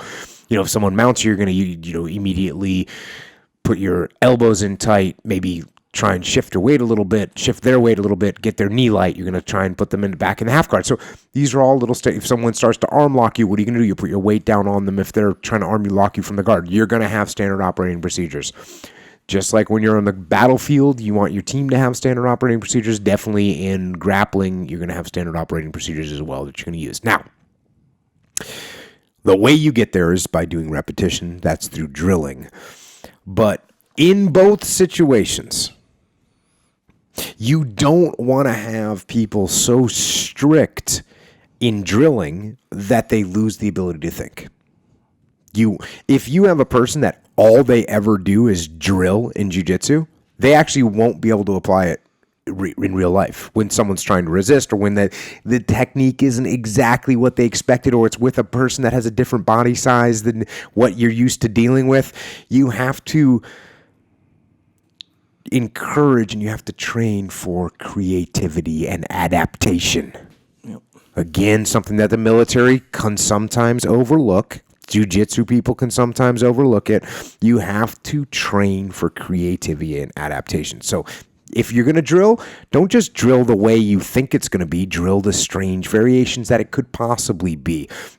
You know what else is a good way to do this? You fight using imposed restrictions on yourself. So, hey, the only thing I'm going to submit you in is a omoplata. Mm-hmm. So even if the guillotine's wide open, I got to give that up and throw an omoplata on you. It's going to force me to be creative, right, to bring about the different position that's not so obvious. Rolling with different people, better than you, worse than you, the same as you, bigger than you, smaller than you, taller than you, shorter than you, every different variation. When you're working standard operating procedures in the field, guess what? You want to put yourselves in different positions. Mix the squad up. Mix the platoon up. Put guys in different locations. Then you want to get contacted. You know what? Contact front, contact left, contact right, contact rear. Those are the basics. Guess where you're actually going to get contacted from? You're going to get contacted from the right rear and at the same time another guy over on the left a little bit. So that's what you want to drill. You want to get that creativity working because things are not going to go as you expect them to go. So, yes, standard operating procedures are important in anything that you do in a business. But in a business, like you have again, we've been talking about sales today. You have a standard thing that customers are going to say when they call you. And you can drill through all the standard responses that you're going to give them. But you also have to drill your people against a customer that you have no idea that's acting crazy or that has a point that you've never dealt with before. Mm-hmm. Any of those responses, that's what you want to deal with. Mm-hmm. You're in any business, things are not always going to go perfect the way you want them to go. So you got to drill your leadership so they can handle the adaptation, that they can be creative and still figure out solutions. Yeah, so it seems like get good at the SOP stuff. Like I know in jiu-jitsu, you just get really good at it, at the SOP stuff. But instead of practicing SOP in jiu-jitsu, just be mindful of SOP a lot, all the time. Be mindful of it. Yeah, and I had a guy on Twitter ask the other day, hey, I'm in the basic. I can't make it to the beginners classes, so I'm only in the advanced classes, and now we're not drilling anything, and I'm not making progress. Mm-hmm. And he's saying, should I keep training? Brother, keep training. Definitely keep training. But I think more important is just you don't have to. You can find the time to drill on your own. I mean, it's a mount escape. Look it up on Google. Look it up on YouTube. See the mount escape if that's a basic that you want to work on, and then grab your girlfriend and say, "Here, sit on me like this. I'm going to do some movements with my hips. It might seem awkward at first, but I'm going to do it anyways, honey." And then do it. That's drilling, Or once you get to class, show up to class or stay class a little bit later. Spend 10 minutes drilling the mount escape. Spend 5 minutes doing arm locks. How many arm locks can you do in 5 minutes? I mean, you can do enough to drill. Trust me. You don't need to drill for half an hour. Right. So just know the movements, learn the movements, and then just go and do a little bit of drilling. And you'll get there. But even if you didn't do that and you just rolled and you took the advanced class and you learned the advanced moves, eventually you're going to figure out the other stuff too. It's like being immersed in a language, Yeah. Just because you went and got immersed in a kindergarten class doesn't mean you would learn faster than if you got immersed in a real life college, or a open, just normal life situation. Yeah. Yeah, it's true. So if you get good at these standard operating procedures and you can mind them all the time, and at the same time, like how you're saying, you exercise your creativity, then you can stick to them, but at the same time, you can know when to break the rules, so to speak. You know. And Well, Dean is really good with some of the basic movements. Yeah. Like he's really, really good at them, and he can almost force them. Whereas Jeffy Glover, he's really good at the basics too, but he's more, in my mind, he's more apt to do something creative. Whereas Dean is like so good with the fundamentals that he doesn't even have to be creative sometimes. Of course, he is also very creative. That's why he's done so well in the world. But both those guys have crazy. I mean, not just Dean and Jeff, but any really good jiu-jitsu player is going to be awesome at the basics, and then they're going to be creative. That's what makes a jiu-jitsu champion. Yep. It's like actually Jeff has this drill that he's got crazy drills. I think he just thought it up on the spot too. It seemed like he did, but I don't know. But it's basically he'll be like he'll yell out a position, then you got to get to that position. Kind of not the fastest, like the quickest you can do it physically. It's more like the with the least steps, you know. So if you're like, hey, half guard, now do a knee bar, or he'll say a submission, he'll say a different position. He'll be like half guard, now take his back. Now and you have to. Like, how do I take a guy's back from half guard? And you have to kind of, so it exercises not only your creativity, but thinking fast with it, So after a while, you start to be like, oh, I didn't know there was a knee bar from here with only like 2 steps, that kind of thing. I was like, dang, I really like that drill. And he was like, yeah, you like that. Yeah, and one of Dean's drills, Dean does these same thing. He'll just call out, but he'll call out like a leg. He does it with me with leg positions. Yeah. He'll be like, 411, then outside, then kakareko. He'll just go through and we'll just sit there and do them. Right. And what's cool about it too is you get to learn like little defenses. Oh yeah. Oh, so you're doing it and you're defending. Not hardcore defense. Right. But you're making that little adjusty. Being mindful. Yes. Yeah. Yes. Yeah. So yes, SOPs, learn them, drill, but be creative. Yeah. Oh, yeah, man. It seems like that's a 100% translation right there. Like, that kind of like when in doubt, 100%. Go to the SOP. When in doubt, you're in someone's garden. He's all wild. It's like, go to SOP. Mind your base, mind your posture, mind your elbows or whatever. There's like all these things that are when in doubt, you do. It is a 100% translation. Yeah. It's 100%. Yeah, that's crazy. Next question. Jocko. When does asking for input up and down the chain of command, as discussed in episode 26, hinder the leader's ability to make timely decisions, especially when gaining the initiative is critical? So, yeah, this is a question that I asked, and I got an answer for you, TJ, who asked the question. When you are... Okay, so the situation is a little bit different. If you're in an administrative situation or you're in a planning situation, meaning neither one of those are restricted by time, then of course, get the input.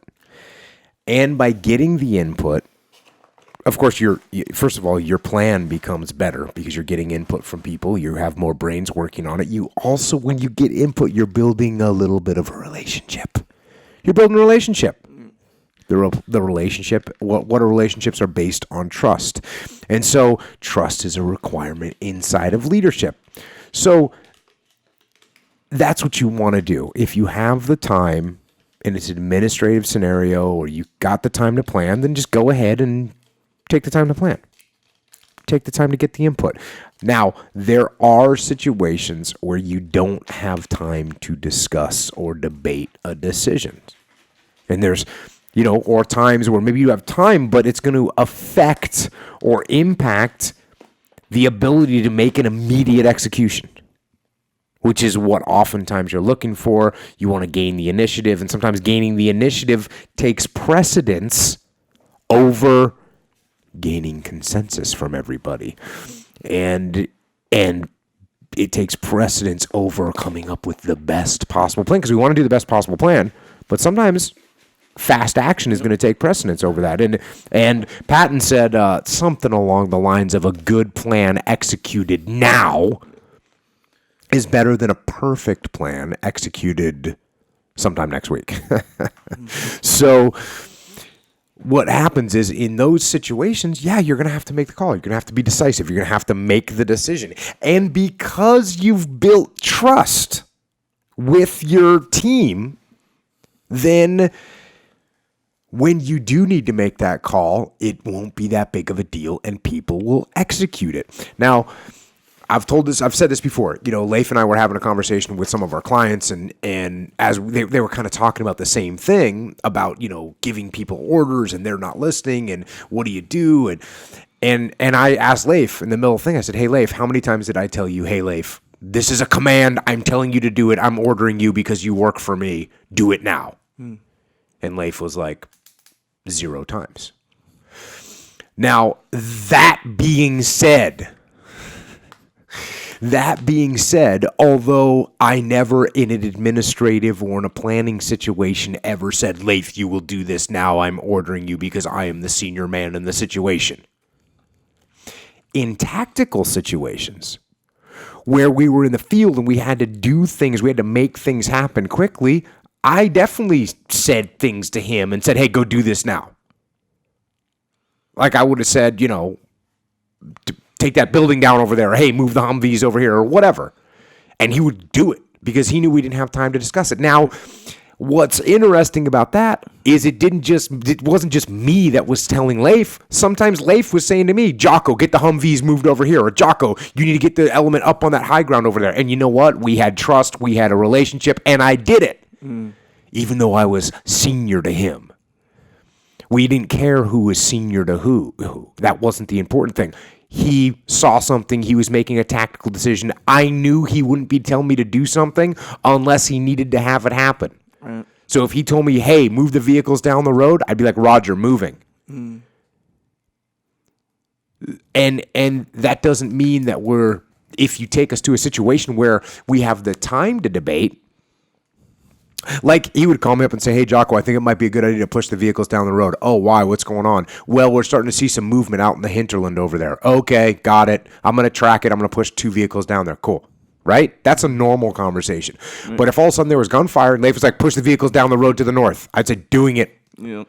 You know what I mean? Yeah. So there are definitely times where you don't want to sit around and debate and figure out what the best plan is. There's a time where the leader or the follower or the person that has the most vision of the situation needs to make a call and make it happen. So again, the better relationship you have, the easier this is going to be because you're going to have that little mental unification of the commander's intent and of the task and purpose, and you're going to be able to be thinking along the same path. And when you're doing that, everything gets a hell of a lot easier. So, when you got the time to take the input, have the debate, have the discussion. That builds the relationship so that when it comes time to be decisive and give a command, you can give it and people react up and down the chain of command without a bunch of hesitation. And you can go back later and say, hey, here's what I was talking about. Here's why we needed to do this. And that's it. Yeah, man. That trust is so critical, yeah. Like so are you saying build that relationship or whatever? And even at the time where it seems valuable, sure, trust, but it's times like this where that trust is going to shine even more, when you can just say to do it. You don't even have to say why to do it because you just know. It's a good reason. Yeah, and while we're on this subject, I will tell you this as well. Because the more time you spend, if I was always giving orders to everyone and not actually discussing, I was just ordering everyone to do everything all the time, you're burning up your leadership capital. Yeah. Like when when we're out in the field, and when I was out in the field with the platoons, I seldom gave an order over the radio because I wanted my guys to lead. When I did say something, the guys would just do it. Because it was me, and they knew that if I was saying it was something that had to be done. Right. So if I said, hey, everyone get in building 34 now, guys would be like, hey, we're going to Philadelphia, everyone would get there. Right. Whereas if I was trying to give orders the whole time on every operation, on every little thing and every little detail, eventually you're just the boy that cried wolf. Yeah. And you want to give every order and people stop listening to you. Yeah. Even though we're in the military and even though there's a chain of command and even though they're supposed to listen to me, you abuse that thing and people will stop listening to you. The more you talk, the less people listen. And the less you talk, the more people listen. So I reserved my actual directives in the field to be the most important things that I needed. And if I didn't have to say it, I wouldn't. I would let my troopers lead, let my subordinate leadership lead. I wanted them to. Yeah. Quality, not quantity? Affirmative. Next question. Many vets are getting out of the military and going back to college, myself included, or to college for the first time. What advice do you have? I like how you're doing sort of like the newscaster thing when you get done with the question. Keeping it together. I like that. I like that. So you're going to college for either back to college or you've been in the military. Okay. Number one, out of the gate, crush it. That's what you should do in college. You should crush it. You should study hard and you should crush it. Now, in order to do that, you got to get a mindset. Because guess what you're going to be thinking when you get out of the military? You're going to be like, oh, this is no big deal. And, oh, this doesn't matter. You're going to be like, hey, I was in Iraq 8 months ago, or I was in Afghanistan 6 months ago, and now you're sitting here telling me to read a book and write down words on a piece of paper. This doesn't matter. Mm-hmm. That's an easy path to go down. It's pretty easy to say. You know why? Because it's actually true. Yeah. And what you did in combat has more gravity and more consequence than anything you're going to do in college. And if you want to go down that path and be, this stuff doesn't matter, this isn't important compared to what I've done, so I'm going to blow it off, that's a path you can go down if you want to. I don't recommend it. What I recommend you doing is straight up crushing college. That's what I recommend you doing. How do you do that? Because if you make that decision that you want to crush it, if you want to make the decision that you're going to prove to people that, you know what, yeah, I was overseas, I was in combat, now I'm coming back, and your little games that you're playing, I'm going to beat you in your own games. Yep. So how do you do that? Number one, do the reading that you get assigned, do the assignments that you get tasked with, do everything. Let that be your new job. These silly little games that they're playing, let that be your job. Just like I was talking about OCS. When I went to OCS, I made that like a game for me that I was going to win. So do that with college. And then on top of that, make it a game, yes, but then on top of that, as a deeper commander's intent, make it that you're going to not just do well there as a game, but you're going to do well so you can get smarter.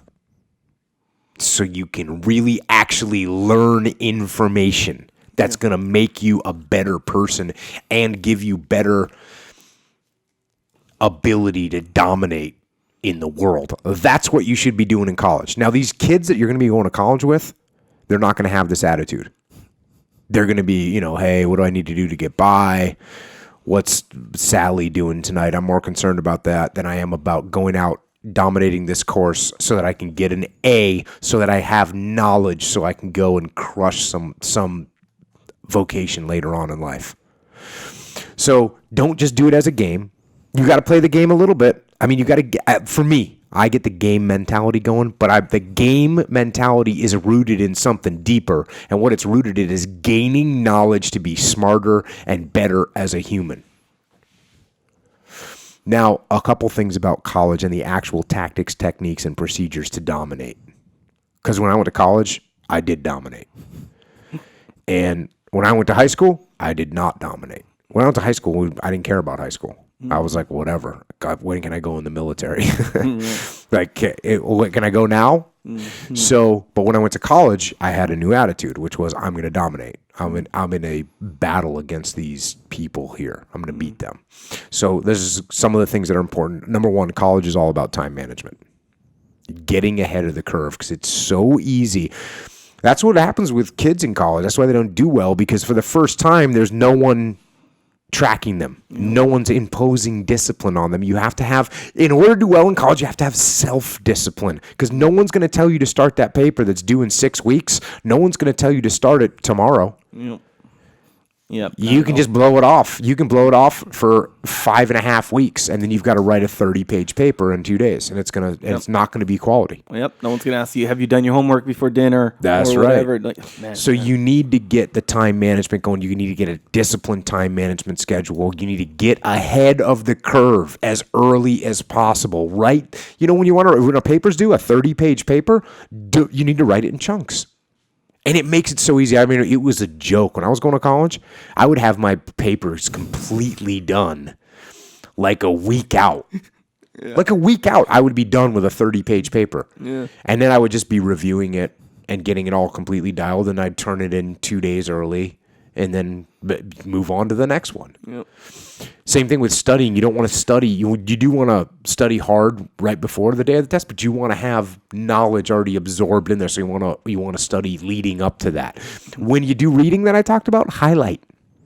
Break out the highlighters. That's what I do in all these books that we're hammering through right now. I always send out pictures of them. They're all highlighted and marked up. That's how I'm getting the good information out of them. Mm-hmm. So highlight, and then another little trick is to make the flashcards. I used to highlight, and then I would make flashcards about what I highlighted. Yeah. Turn everything into a question. Yep. And then you go through the flashcards, and you're gonna memorize stuff. Yep. Oh, here's the big one. This is really obvious, but guess what? People don't do. Ask questions. Ask questions. I used to raise my hand. I would sit in the front row, first of all, in college. I sat in the front row. I was 20, what was I, 20? I think I was 27 or 28 years old going to college. I would sit in the front row in the little desk, and I looked like Arnold Schwarzenegger in like a little kid's desk. Then I'd raise my hand all the way up, like all the way up over my head. And they'd be looking at me, because in college they kind of stopped raising their hand, but I did it anyways, just to be you, just to be, just to do it. So I'd raise but you ask questions, because guess what? The college kids, they don't ask questions, and guess what? Adults don't ask questions. Why don't they ask questions? Because they got an ego. They don't want to look stupid. Right. Yep. I don't care. Nope. I'm here to win. I'm here to win. Exactly. Oh, you don't think I'm smart? Let's check out the GPA, homeboy. Yeah. You know what I'm saying? So ask questions. And ask questions as soon as the knowledge, as soon as the understanding train starts to get derailed a little bit, ask the question right then. Maybe give it a minute to see if you can get it back on track by yourself. But the minute you realize you're not understanding, raise your hand and say, "Hey, you know what, teacher? I don't understand that. Can you re-explain that? Yep. Because I'm not understanding." Yeah, you don't want to miss that train. I don't want to miss the train. You don't want it to go too far off course. Yep. And then you're just lost. Yep. So when you feel it coming off, try and catch up real quick. Take a look, and then just raise your hand. Put your hand all the way up in the air. Sit in the front row. Put your hand all the way up in the air, and look at the teacher with a dead serious face, and they're going to look at you all nervous and be like, "Yes." Yeah. That's the only. When I went to college, they called me John. Because that's what the attendance sheet said, because my real name is John, and that's what the attendance sheet said. Mm-hmm. And so I'd be sitting there, and they'd say, "Yes, John?" And I'd say, "Yeah, I don't understand that. Could you re-explain it, please?" Hey, when they called you John, did that fuel the fire? No, not at all. It doesn't matter to me, but it's the only time, because I didn't know these people. Because normally if I'm going to work with someone, when I introduce myself, I'll be like, "Hey, my name is Jocko," because that's what everyone always calls me. Right. But these people would call my name in the attendance, and I didn't want to have this, adversarial relationship. Yeah, so I just, "Oh, yes, John, that's me." The other thing is, do some psychological warfare. I would line up my pencils. I do it on the podcast, right here. I line up pencils. It's also getting into character. Right. You're priming yourself. I'm priming myself. I'm looking at the teacher like, I am so ready to take notes that if I have a downed pencil, it will not cost me a single letter. I'll be back in the game. All your contingency pencils. Yeah, contingency pencils are standing by. And then, so sit in the front row, line up your pencils, have your notebooks ready. Personally challenge the teacher. You want your personal challenge to be to pull every piece of knowledge out of them and then go beyond what they know. I was competing with the teachers. Yeah, I was trying to learn more than they actually knew. And then they bring their little tests or little exams to you, and you just crush them and smash them. Now, the thing you got to be careful of here is this can get political. This can get political, and if you start being offensive with the way you act, Right. If you start rubbing it in their face, then guess what? That can affect your grade.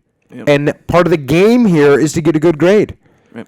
So it's a time for you to start building your relationship building skills, time to start building your leadership skills, because you're going to start manipulating the teacher, right? You want to make them think that you're actually super interested in the stupid crap class that they're teaching. I want them to think that. Now some classes you're going to love and you're going to learn a lot from. Like if you're into English and you get to take advanced grammar and syntax, you're going to be sitting in there like, yes, this is rocks. But there's going to be some classes you don't want to take. But you got to get in there and make your teacher think that you're super interested and super fired up to learn that thing, and that you're not just interested in the grade, but at the same time, they got to know that grade's important to you too. So you want to get along with them. And again, go into college. And if you're a veteran, you're representing all of us out there. So you should be going in there and just smashing college. And that way we have a better reputation, not just for being tough on the battlefield, but for being smart and academically sound as well. Yeah, and in a way, if you go to college later, you kind of, in this weird way, have an advantage. Because not even a weird way. You straight up have an advantage. Yeah. Especially after you've been in the military. Yeah, so much, man. Because you got the discipline. Yeah. But the only thing that'll screw you is if you have the discipline, but you don't apply it because you think, oh, this doesn't matter. Right. This is nothing compared to combat. That's what I started off by addressing. Yeah. This is important. Yeah. You just have to make it important. Yeah, and you pay for college, and this is the part that I think. Well, I know I just couldn't connect the dots on this. No matter how many people said it, I just couldn't connect the dots. That you're going to college, it's worth. It's all up to you. These people are here to give you an education and all this stuff. You can do whatever you want to do. You don't even have to choose a major right away. You can do whatever you want to do. You're gonna have the education to do it. And then to me, it just didn't register. It just seemed like the same thing as high school, except no one was monitoring your grades. And there was a lot more going on. So really, it was the same thing. You play football. You're one of the cool kids. There's cool parties on the, but the different thing, which was better than high school, is you had your own place to stay. Other people were staying around you that were your peers that were hanging out and didn't have to go to bed at a certain time. So if you're not that into grades and stuff in high school, and you don't see that clearly, like how you would if you're like 27, 28 years old, coming back and seeing like the real value of education in college and stuff, bro, all it's going to look like is just one big party. Yeah. Then maybe have some class or something going on during the day. I don't know. And then and you make your own schedule. You're like, hey, choose this class at this time and this, and you're like, it's almost like one of the biggest tests in college is if you can pass everything that you just talked about. Yeah. If you can go and you can get the discipline, you can get the time management, you can go to the classes, you can study the stuff. That's one of the tests in college. And military personnel shouldn't fail that test. The only reason I'm telling you, not I'm sure there's other reasons, but definitely the fact that they're not taking it seriously is what's going to cost them. Oh, like what they've been through is like way more impactful than this way more impactful stuff. And you know what? Doing. That's true. But again, we're not trying to. We want to win. Yeah. You know, I want you. If you're a veteran and you're listening to this, I want you to dominate. And it shouldn't even be fair. I mean, honestly, when I was going to college, it wasn't even fair. Yeah. I mean, because I was just ahead. I was just working. I was concentrating. I was focused. And I was making myself focus. Yeah. And yeah. Man, so that's what you got to do. I remember I had this, and at UH, there's like, there's the smaller classes and there's lecture classes. So I remember in the lecture class, it was like criminology or something I happened to be taking. And there was this guy front, he was basically you, except a real like more nerdy type guy. And he'd be right in the front, not like just in the front row, right here in front of the teacher. And there's like a projector thing that he's right next to that. And man, this guy, if he had a question, boom, he was on it. He would monopolize the whole class. He didn't care. And I'm in there like, man, this guy is motivated. I don't know why. Maybe this is his major, but he is not ashamed or nothing. And so one day we had these like speeches, like you have to like read up on something and then present. Yeah, I don't remember. I think I did it. Maybe I did it. I don't know. I forget. But I remember when it was his turn. And it's the auditorium, so you have a little mic. Teacher had a mic. He gives you the mic. You say your speech. So it's this guy's turn to go up, and the teacher gives him the mic. He's like, I don't need that. He goes, can you guys hear me in the back? And I was like, damn, this guy knows, he's into this thing. He gives his speech, and he might as well have been the teacher, this guy. And he was an older guy. He was maybe, I'm like 18 years old. This guy's like probably 25 or so. Maybe he was a veteran, actually. Maybe. Yeah. Man, it wouldn't surprise me because this guy was there, and he was there to win. Yeah. And thinking back as an older guy, man, I wish I just had that attitude. Yeah. Because I had the capability. Man, the classes that I liked, like I took a musculoskeletal anatomy class, and I got an A in that one. I think I got like 97%, and I was pissed, like fucking that last 3%. But so thinking like really my whole just outlook on that class, like I was there, but it was a little bit different than yours. I was straight up interested in it. Yeah, no, and there was classes that I was straight up interested in too. You know, and those classes are easier to get through because you like them, you enjoy them. Yeah, but man, that attitude of like, I'm gonna win. Like whatever, like the test was like this, almost a way to just show off how powerful I am. Yeah, like this little thing. That's exactly what that was my attitude. Man, one more thing I want to add is when I talk about concentrating and focused, I would set up the time management. You don't want to try because I know everybody that's been overseas. It's like, oh, I have trouble concentrating, right? So what you want to do is you want to chunk down your time so you're not trying to force yourself to concentrate for 6 straight hours. You want to, hey, I'm going to bang out an hour and a half right now, and I'm going to get into this. And then I'm going to go roll jiu-jitsu. And when I come back, I'm going to do another hour and a half. And then I'm going to do a workout. And then I'm going to come back. I'm going to do another hour. Then I'm going to hang out for a little bit, eat some dinner. And then I'm going to go and, finish up and review stuff at the end of the night. So that's one way to overcome the attention span disorder that we all have of, hey, I can't concentrate on this right now. One way to overcome that is to try and do stuff for short periods of time. Even when I was writing the book, I didn't write for 10 hours at a time. I wrote for an hour, 50 minutes, but I did it every day consistently. Yeah. And that's how you want to chunk this stuff down so you don't have to sit there and focus. Sometimes you have to. Yeah. But you don't want to have to sit there and focus on something for 6 straight hours. Yeah. It's difficult. Yeah, man. Give yourself a rest. How you're saying like, and this comes from a lack of perspective. I mean, to not be able to do this or to choose not to do it or whatever. It comes from, again, a lack of perspective that an 18-year-old would have. But going back, how you can get smarter and understand that you're using that to be a more educated, better person. So if you're kind of, they call it gamification, what you're doing, yes. I'm going to make this into a game, right? So use that, like, okay, let's say I learn about whatever, XYZ. I'm going to use that, what we learned today, I'm going to use that like on back to a video game where, you choose your guy. Or there's this game called Super You're going to Sprint. try and use it in a real scenario. You're going to apply it in real life. Yeah, fully, but there's this game called Super Off-Road. You get a truck and you race. And if you win, you get these points to add acceleration. You get to add turbo boost. You get whatever you got to add. And you only have so basically you're doing that. So you learn XYZ and think of it, boom, now I got XYZ in my little brain. Now I can take on the world with this XYZ I just learned. And you just keep it like that. That's actually how I feel when I read now. Knowledge is power. I just learned about that. Like, boom, boom, I'm applying to. And then now when I get up or whatever, I'm like, oh, shoot, I'm kind of like an upgraded person now. Now that I know about this. That's great. That's a great way of thinking about it. College should upgrade you mentally so you have more firepower to use against the world. And whether that, and the and world you can use or it for the next class. Yeah, or the next class or whatever. Yeah, man. And that lack of perspective, man. When you're 18, you got parties going on. You're I think you could probably fall into that too, but just less likely because after come from the military, it's like when you're 18, you're pressured to go to college. This way, after high school, everyone's talking about. So wait, you're saying the military guys could fall into what? Like the trap of like, okay, but thinking about it, not as likely. Oh, partying? Just of like partying and of course this new could. Environment is just like so seductive, Yeah. Oh, absolutely. Because these military guys, they're got the GI Bill. They're like they got a nice car. Everyone else is struggling students, and they're pretty much set. Right, popular. And all of a sudden, they're like, oh yeah, well, they know about the world. They've been around the world. They know how to drink and they know how to party really well. And so they can take a leadership role in partying with other people and they can have a great time. Yep. And that's cool.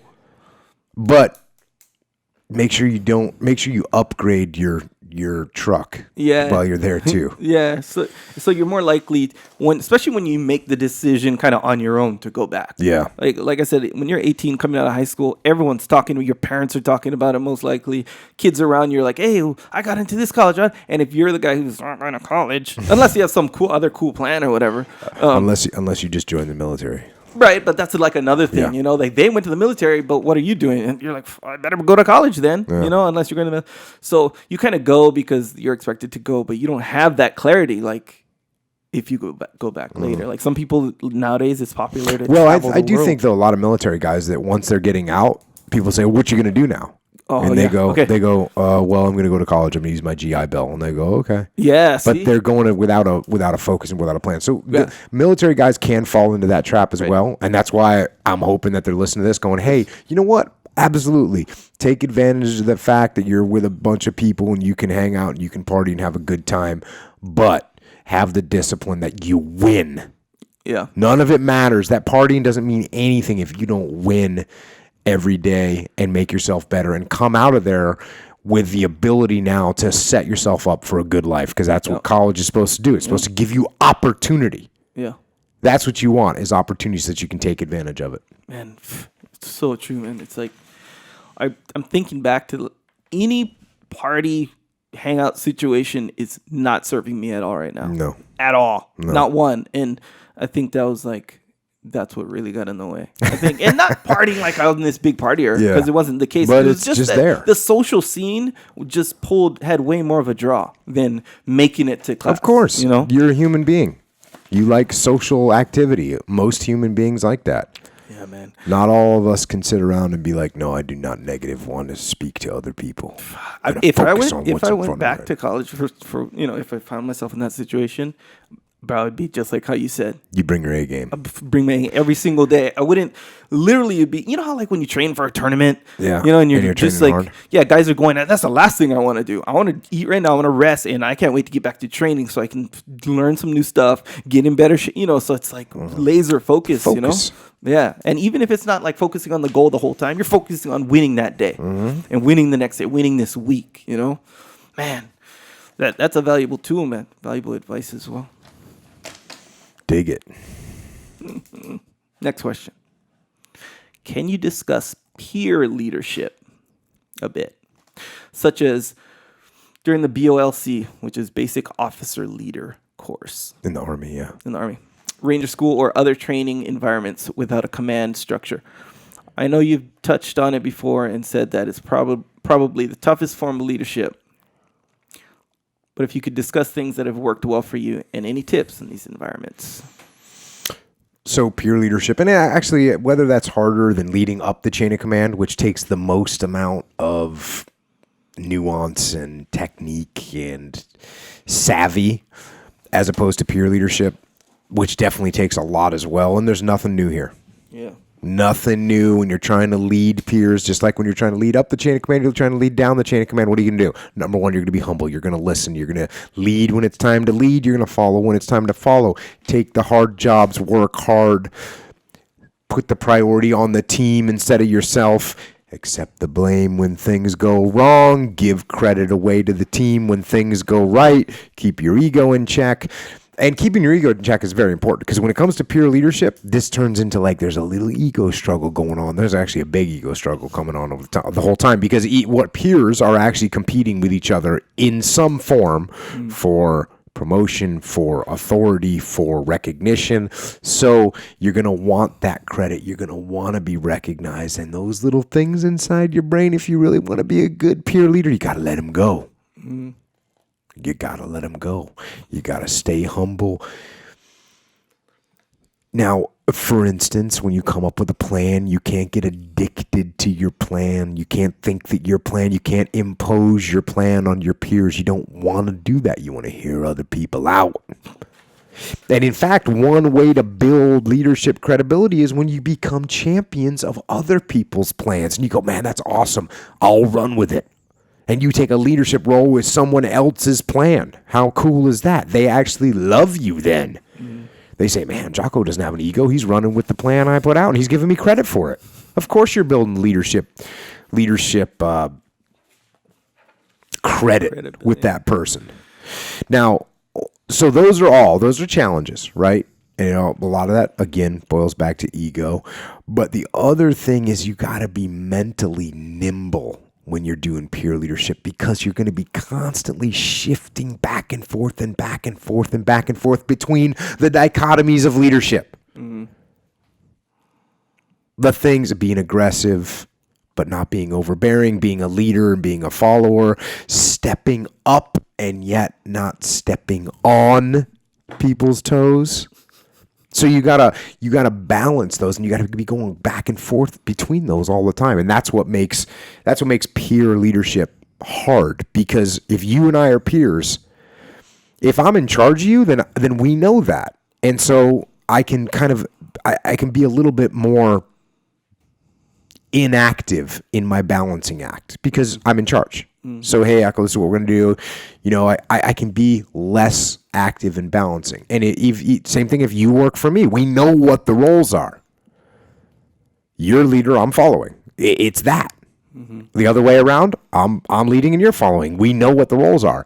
With a peer, it's just constantly balancing. Mm-hmm. And if I go too strong in one direction, I'm going to offend your ego, which is going to make you turn against me, which is where all these problems come from. Yep. So the biggest thing about that balance is what makes you good at balancing it is knowing that it's there. Mm. That's what gives you the ability to balance, is that you know that you are balancing. Mm-hmm. When people don't know that they're balancing, that's when they're just like, hey, I'm leading, I'm stepping up. So they just lead and everyone goes, man, this guy's a jerk, he has a big ego. That's what you don't want to do. Yep. But when you know that, hey, if I'm stepping up to lead right now, I need to pay attention to look around and see how people are taking it and make sure that I'm getting the support of people. And if I'm not, then I'll go, hey, Echo, you seem to have really good input on how this, why don't you take this section and lead it? Mm-hmm. So people see, oh, Jocko's not trying to take control of everything. He's not a control freak. Yep. That's what you want to make happen. Yep. So that is, in a nutshell, some advice on how to lead in the peer situations. Yeah, fully. When you first meet someone, a peer, mm-hmm. especially guys have this a lot, where if they're even close to being you, identity-wise, like, within a certain age of you, within a certain build of you or whatever, your brain goes into this like real focus mode, this small part of your brain, and it wants to make a decision. Is this guy my enemy or my friend? I want one of them. I don't care which one, but I just got to figure out what it is. So automatically you feel sense of competition when you see a guy near you in your like environment, mm-hmm. Like if you go to the gym or you go to jiu-jitsu, like what happens if a new guy walks in and he's about your size, and he walks into the jiu-jitsu arena? There is an assessment. Competition, yep, assessment. Oh, don't let him be wearing a black belt. Oh, that's even closer to you now. Now it's like, okay, who's this guy? Who's this guy? And then we got something to settle. Yeah, but let's say he rolls up to you and he's just so nice to you. Yeah, of course. And then you guys roll. He's good. He gets you whatever. He disarmed me. Right, but he's really nice. He likes the same football team you like. I'm saying he disarmed me. Right. By saying, hey, man, what's going on? Hey, it's really good to meet you. I've heard of you. I know you train with Dean Lister. Dean Lister's like one of the main guys I've always liked. It's great to meet you, Jocko. I appreciate you guys letting me come to the gym, man.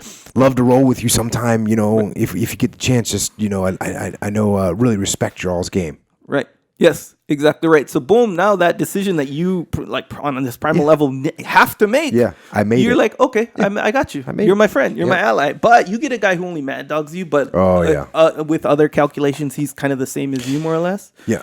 If he's mad at so now this is the thing to take what you're saying, which is 100% right. And folks, this isn't just about jiu-jitsu, obviously. Right. This is about life. And when you meet a person that comes into your office and they have a role at their company or within your company or at another company, and you're meeting them for the first time, and you know that they're somewhere equivalent of what they're an EVP or they're an SVP or they're a VP, and you know that you are too, or they're a regional manager or whatever the case may be. You're automatically doing an assessment. So what do you want to do? Do you want to bring them to make the friend decision or faux decision. Right.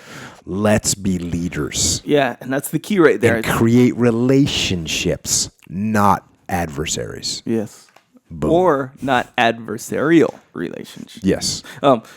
Playing words, obviously. But yeah, and the key there, how you're saying, is you want them to make the decision that you're their friend. Yes. You're not saying you make this decision that that's your friend. And you know what else? Just going to ego and insecurities, the more secure you are as a person, the easier it is to be nice to them. Right. Like when someone comes into the gym and they're mad dogging me, it's not hard for me to be like, hey, man, what's going on? Hey, where are you from? Right.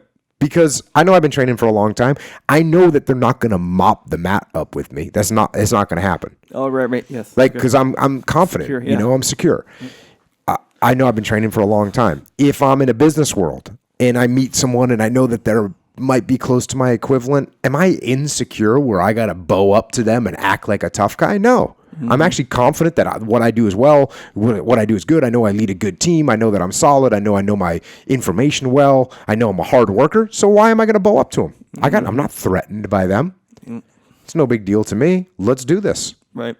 And yeah, and even if you feel those, you're compelled to kind of have those feelings or to do something to bow up or whatever, because maybe you are insecure. Not everyone's secure, whatever. Just keep it on the inside. Don't behave like that. Yeah, exactly. Just know that, okay, I'm feeling this, but I'm not like because when somebody bows up to you, when somebody bows up to me, I don't get the feeling that they're secure and confident, and I don't even get the feeling that they're good. I get the feeling like, oh, this guy's protecting something. This guy's hiding something. Yeah. He must not be that good because he's intimidated by me. That's why he's bowing up to me. Right. If he wasn't intimidated by me, he'd be treating me cool. Yep. But he is intimidated by me. So the tougher you try and act, that's actually to a skilled kind of person that can read people, the tougher you try and act, the weaker you actually appear. Yeah.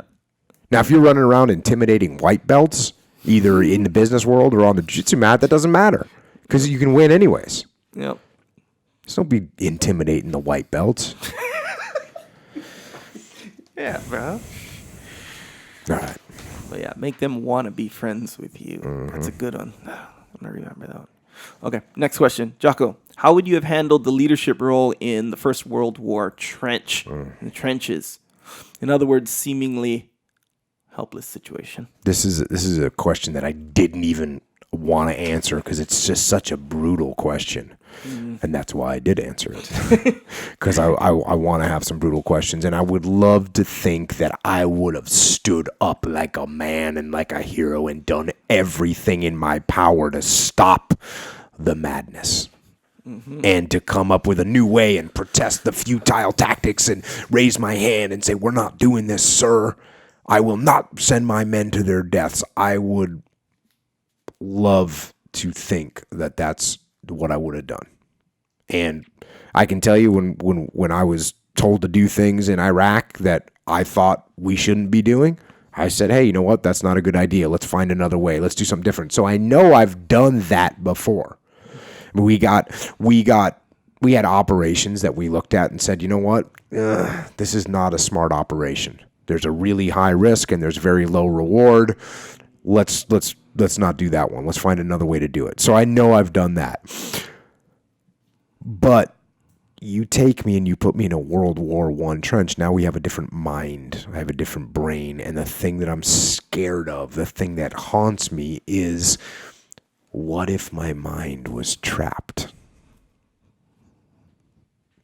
What if I couldn't see the futility of the situation? Because everyone's saying, no, you know what? When we do this attack, we've done these things and we've prepared for it and we've got more bombs we're going to drop. We've got more artillery. This is going to be the one. Mm-hmm. You just need to go over the top one more time. Well, what if I believed that? What if I couldn't see the solutions in front of me? And that's what scares me. Is what if you become so brainwashed and closed-minded that you cannot see anymore and you lose your ability to think? And that's why all the time you're going to hear me say, free your mind. That's what I'm talking about. Free your mind. That is the situation that I am talking about. Question what is around you. Question the status quo and question the authority and the leadership and your subordinates. Question everything in order to make sure that you're not following a well-worn path.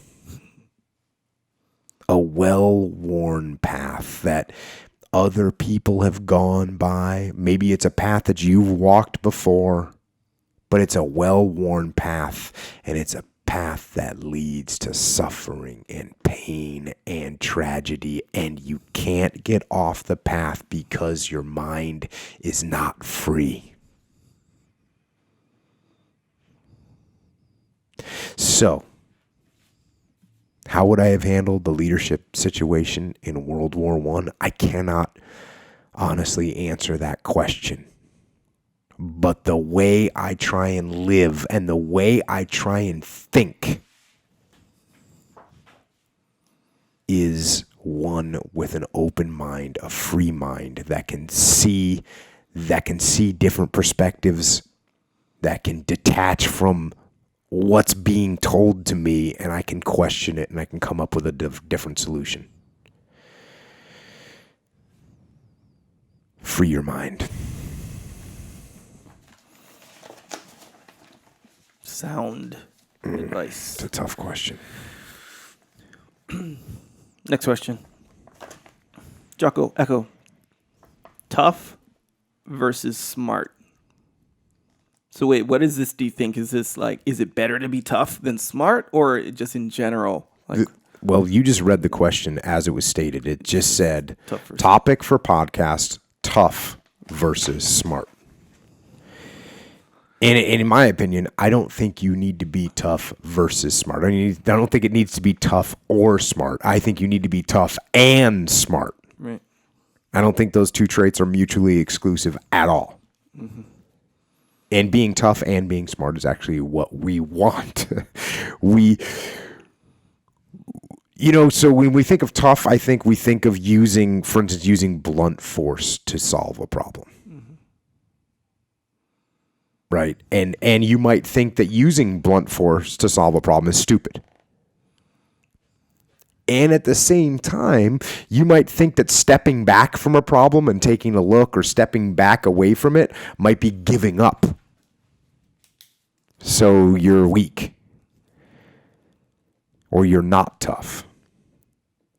But there are times when those options are the best options. There's some times when blunt force is the best option. And you just got to power through, and you got to be tough, and you got to get over the hurdle or over the obstacle or through the obstacle through blunt force trauma. And there's other times where the best possible thing you could do is step back and quit beating your head against the wall and trying to blunt force through something. You want to step back and find another way. You want to be smarter, not harder. And I think, again, this comes out to balance. And people pushing when it's a good time to push and a good time to be tough, and at the same time knowing that you need to balance that with being smart. And the only way you're going to be able to do that, the only way you're going to be able to figure out if you're just being too smart or not smart enough, or too tough or not tough enough, is to be able to detach and step back and look and assess the situation. If you get too in the weeds on it, you won't be able to see that, hey, you've beat your head against the wall 47 times. That's enough. Stop. Step back and find another way. Mm-hmm. Just like if you're so engrossed in solving the problem and finding the perfect solution and finding the least impact way through the smartest resolution, if you don't step back from that, you might not see that if you wait any longer on your brilliant plan, you're going to be overrun by the problem itself. So being smart and being tough are not mutually exclusive. You need to be both. And the way that you balance them is by stepping back, detaching, and always doing an assessment of what's happening. So what if you had to choose And I'm going to make the question even harder. No specific scenario. What if you had to choose? You got to be either really smart but not tough, or really smart, or really tough and not smart. What would you choose?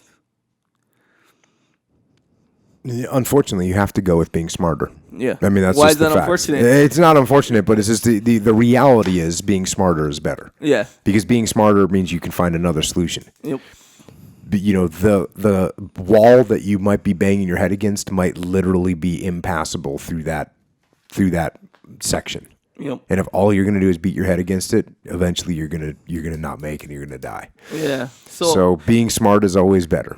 Yeah. And I guess I should add it just in life. Let's say, the question I was wondering is, like, in life, God was there and he said, okay, I'm going to bestow one of these on you in your life. You can either have a knack for being really smart, but not tough at all, or really tough and not be smart. Smart because I shouldn't even be like making this like this is a hard decision. Right. Being smarter is better. Yeah. being smarter is better. Yeah. There's no doubt about it. Being smarter is better.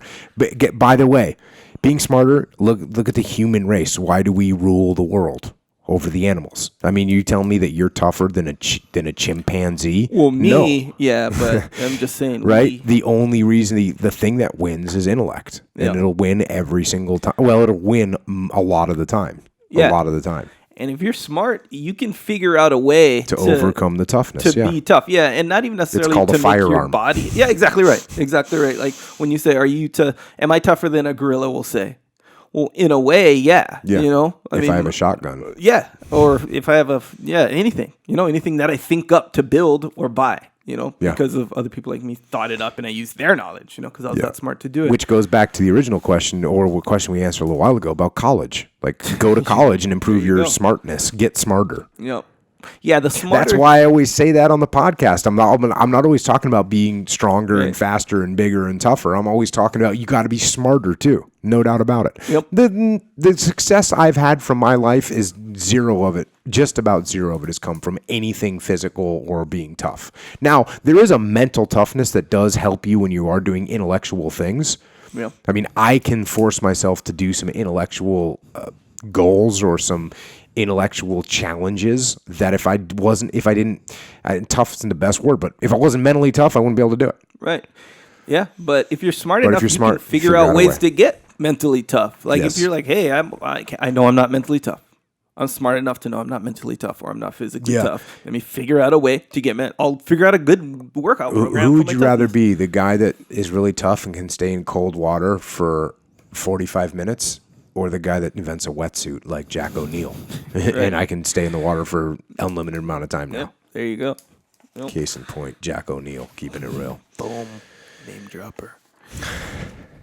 Next question. I didn't say I knew Jack right, O'Neill. But, you implied Me and Jack, we go way back. Yep. Think we got time for one more, maybe? Maybe. Okay. Jocko.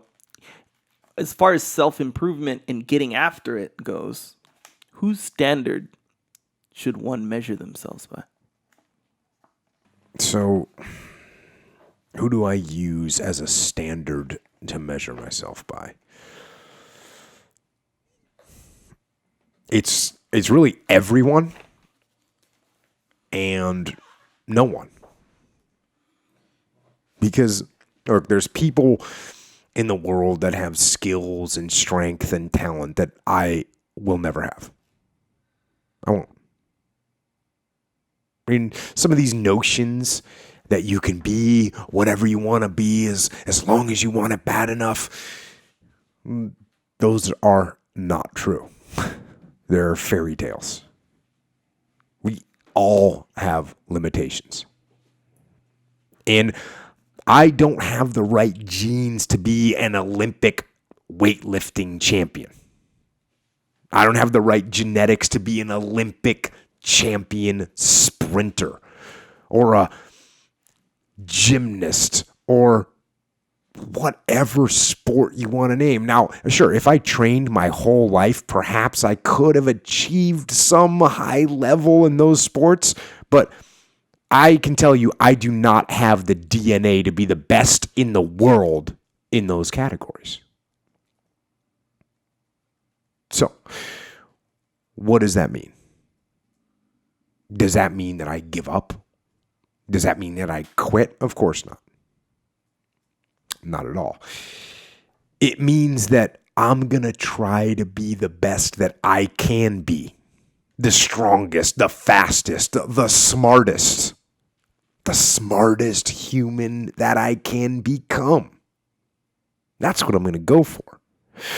And I will compare myself to others and look at them and see what they're doing, and I'll say that it is possible. How close can I get to that greatness?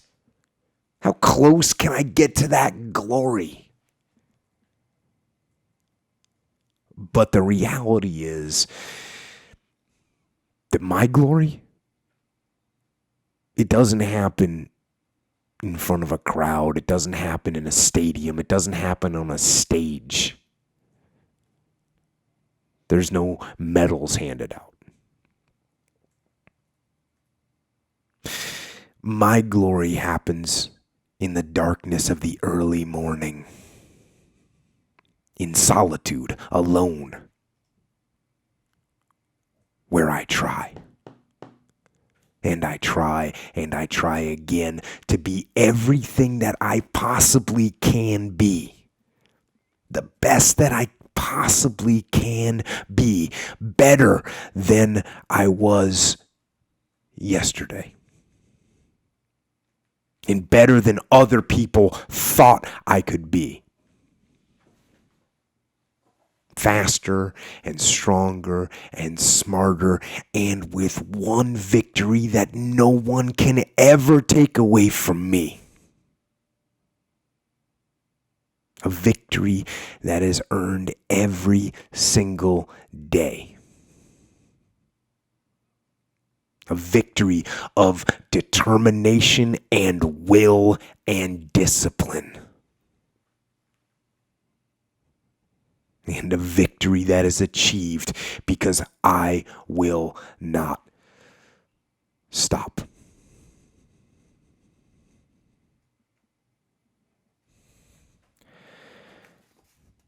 And I think that's all I've got for tonight. So once again, thanks to everyone for listening and downloading and supporting the podcast through the various options that we have to do so. Echo, what are those options? If you care about supplementation, the good kind that work, go to Onnit. Onnit supplements. Alpha Brain for your brain, make you smarter, make quicker decisions, memory, all that stuff. Proven to work, by the way. I don't know if you knew that. I did. You know, some supplements, they don't prove. They just say, hey, this is what's in it. That's it. These ones are proven. And you can even go on the website, look at all their research. It's cool. Anyway, onnit.com/Jocko, 10% off. Boom. Or before you do your Amazon shopping, just remember to go to jockopodcast.com or jockostore.com. Just click on the Amazon link. And then we get a little cut to support the podcast. It's like passive supporting. It's like easy, you know. But it costs you nothing. Costs you nothing. You're actually just getting after it, really. But you're supporting the podcast for free. Yep. That's pretty Dig legit. it. That is legit. Or if you like the shirts and mugs and stuff, you know, if you're into that, which I know I am. They're pretty cool. I do add like layers to the shirts, you know. They're not just a cool saying or discipline equals freedom, that's it. There's like more to it, you know. It's like you're saying I don't know.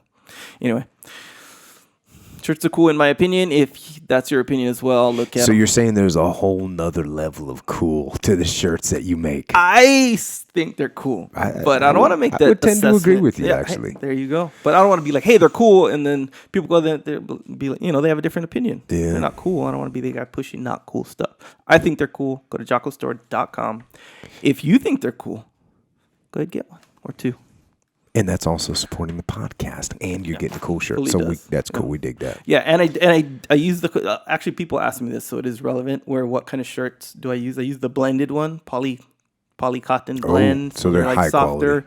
There's a bunch of different kinds. There's a really light one, and then there's like a medium but still soft, and that's the one I chose because the light one, it's good, and I like those a lot. But some people might not, Too light. Too light, maybe. Yeah. Maybe, I don't know. But I figured that out, but they're dope. Anyway, they're the high quality ones. They're not the ballpark giveaway shirts. That Quality people get. items. Yeah, they're good. Anyway, there you go. JockoStore.com. Check them out for yourself. And then, there you go. Well, also you can support the podcast by reviewing it on iTunes or Stitcher or Google Play or whatever you listen to it on. And that helps promote the podcast and spread the word. So take a couple minutes and write a review. And I read them. So say something cool in there. Say something cool, and then I'll talk about it. It'll be in my brain. So I like that. They don't let you respond to them on iTunes though. Like I can't say like, "Hey man, thanks." Yeah, because essentially it's a review. It's not like a conversation. I know, thing, but it should be. It should be a conversation. So I could be like, "Hey man, thanks." Yeah. Yeah. There is that. That would be cool. Well, but then again, if people think that you're gonna like respond to it, they might not give an accurate. Oh, that's true. So well, if you say something cool, you know what some people have done? They've like taken a screenshot of it and then put it on Twitter, and that way I can be like, "Oh, that's cool, man. That's all. Yeah, that's awesome. Appreciate it." Or I can say, "Hey, good point. Yep. We'll think about that. Yeah.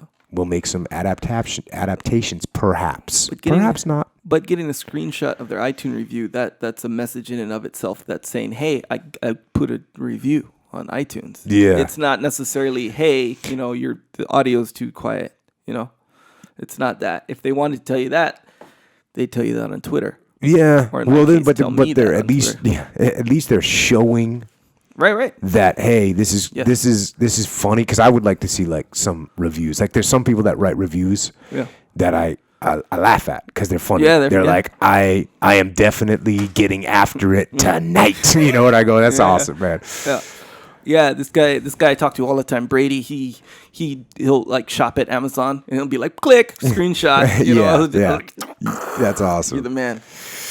So that's cool. Appreciate that. And also, of course, if you want to continue this conversation like we just talked about, or you want to ask questions, or you want to give us feedback, or you want to send us a screenshot of your Amazon purchase, or you just want to kick it with us, then you can find us on the interwebs on Twitter. Echo Charles is at Echo Charles, and I am at Jocko Willink. We are also there with Facebook and the Instagram. And we do appreciate what you do for us. The questions, the support, the comments, the fact that all of you are out there getting better. Putting these principles to work on the battlefield, in your business, in your personal life. I've seen a bunch of SEAL buddies that I have, and they're into it. They're listening, and they're giving me feedback. And that is worth everything to me. Mm-hmm. To know, and I get a bunch of emails from Marines, from cops, from firefighters that they tell me they are putting this stuff to work. I get emails from business people that they're putting this stuff to work, and that's what we're doing this for. Yep. And so that's what inspires me to do this and keep doing this, and for me to push myself, because you are pushing yourself out there, earning that victory every single day by going out there and getting after it. And so, until next time, this is Echo and Jocko. Out.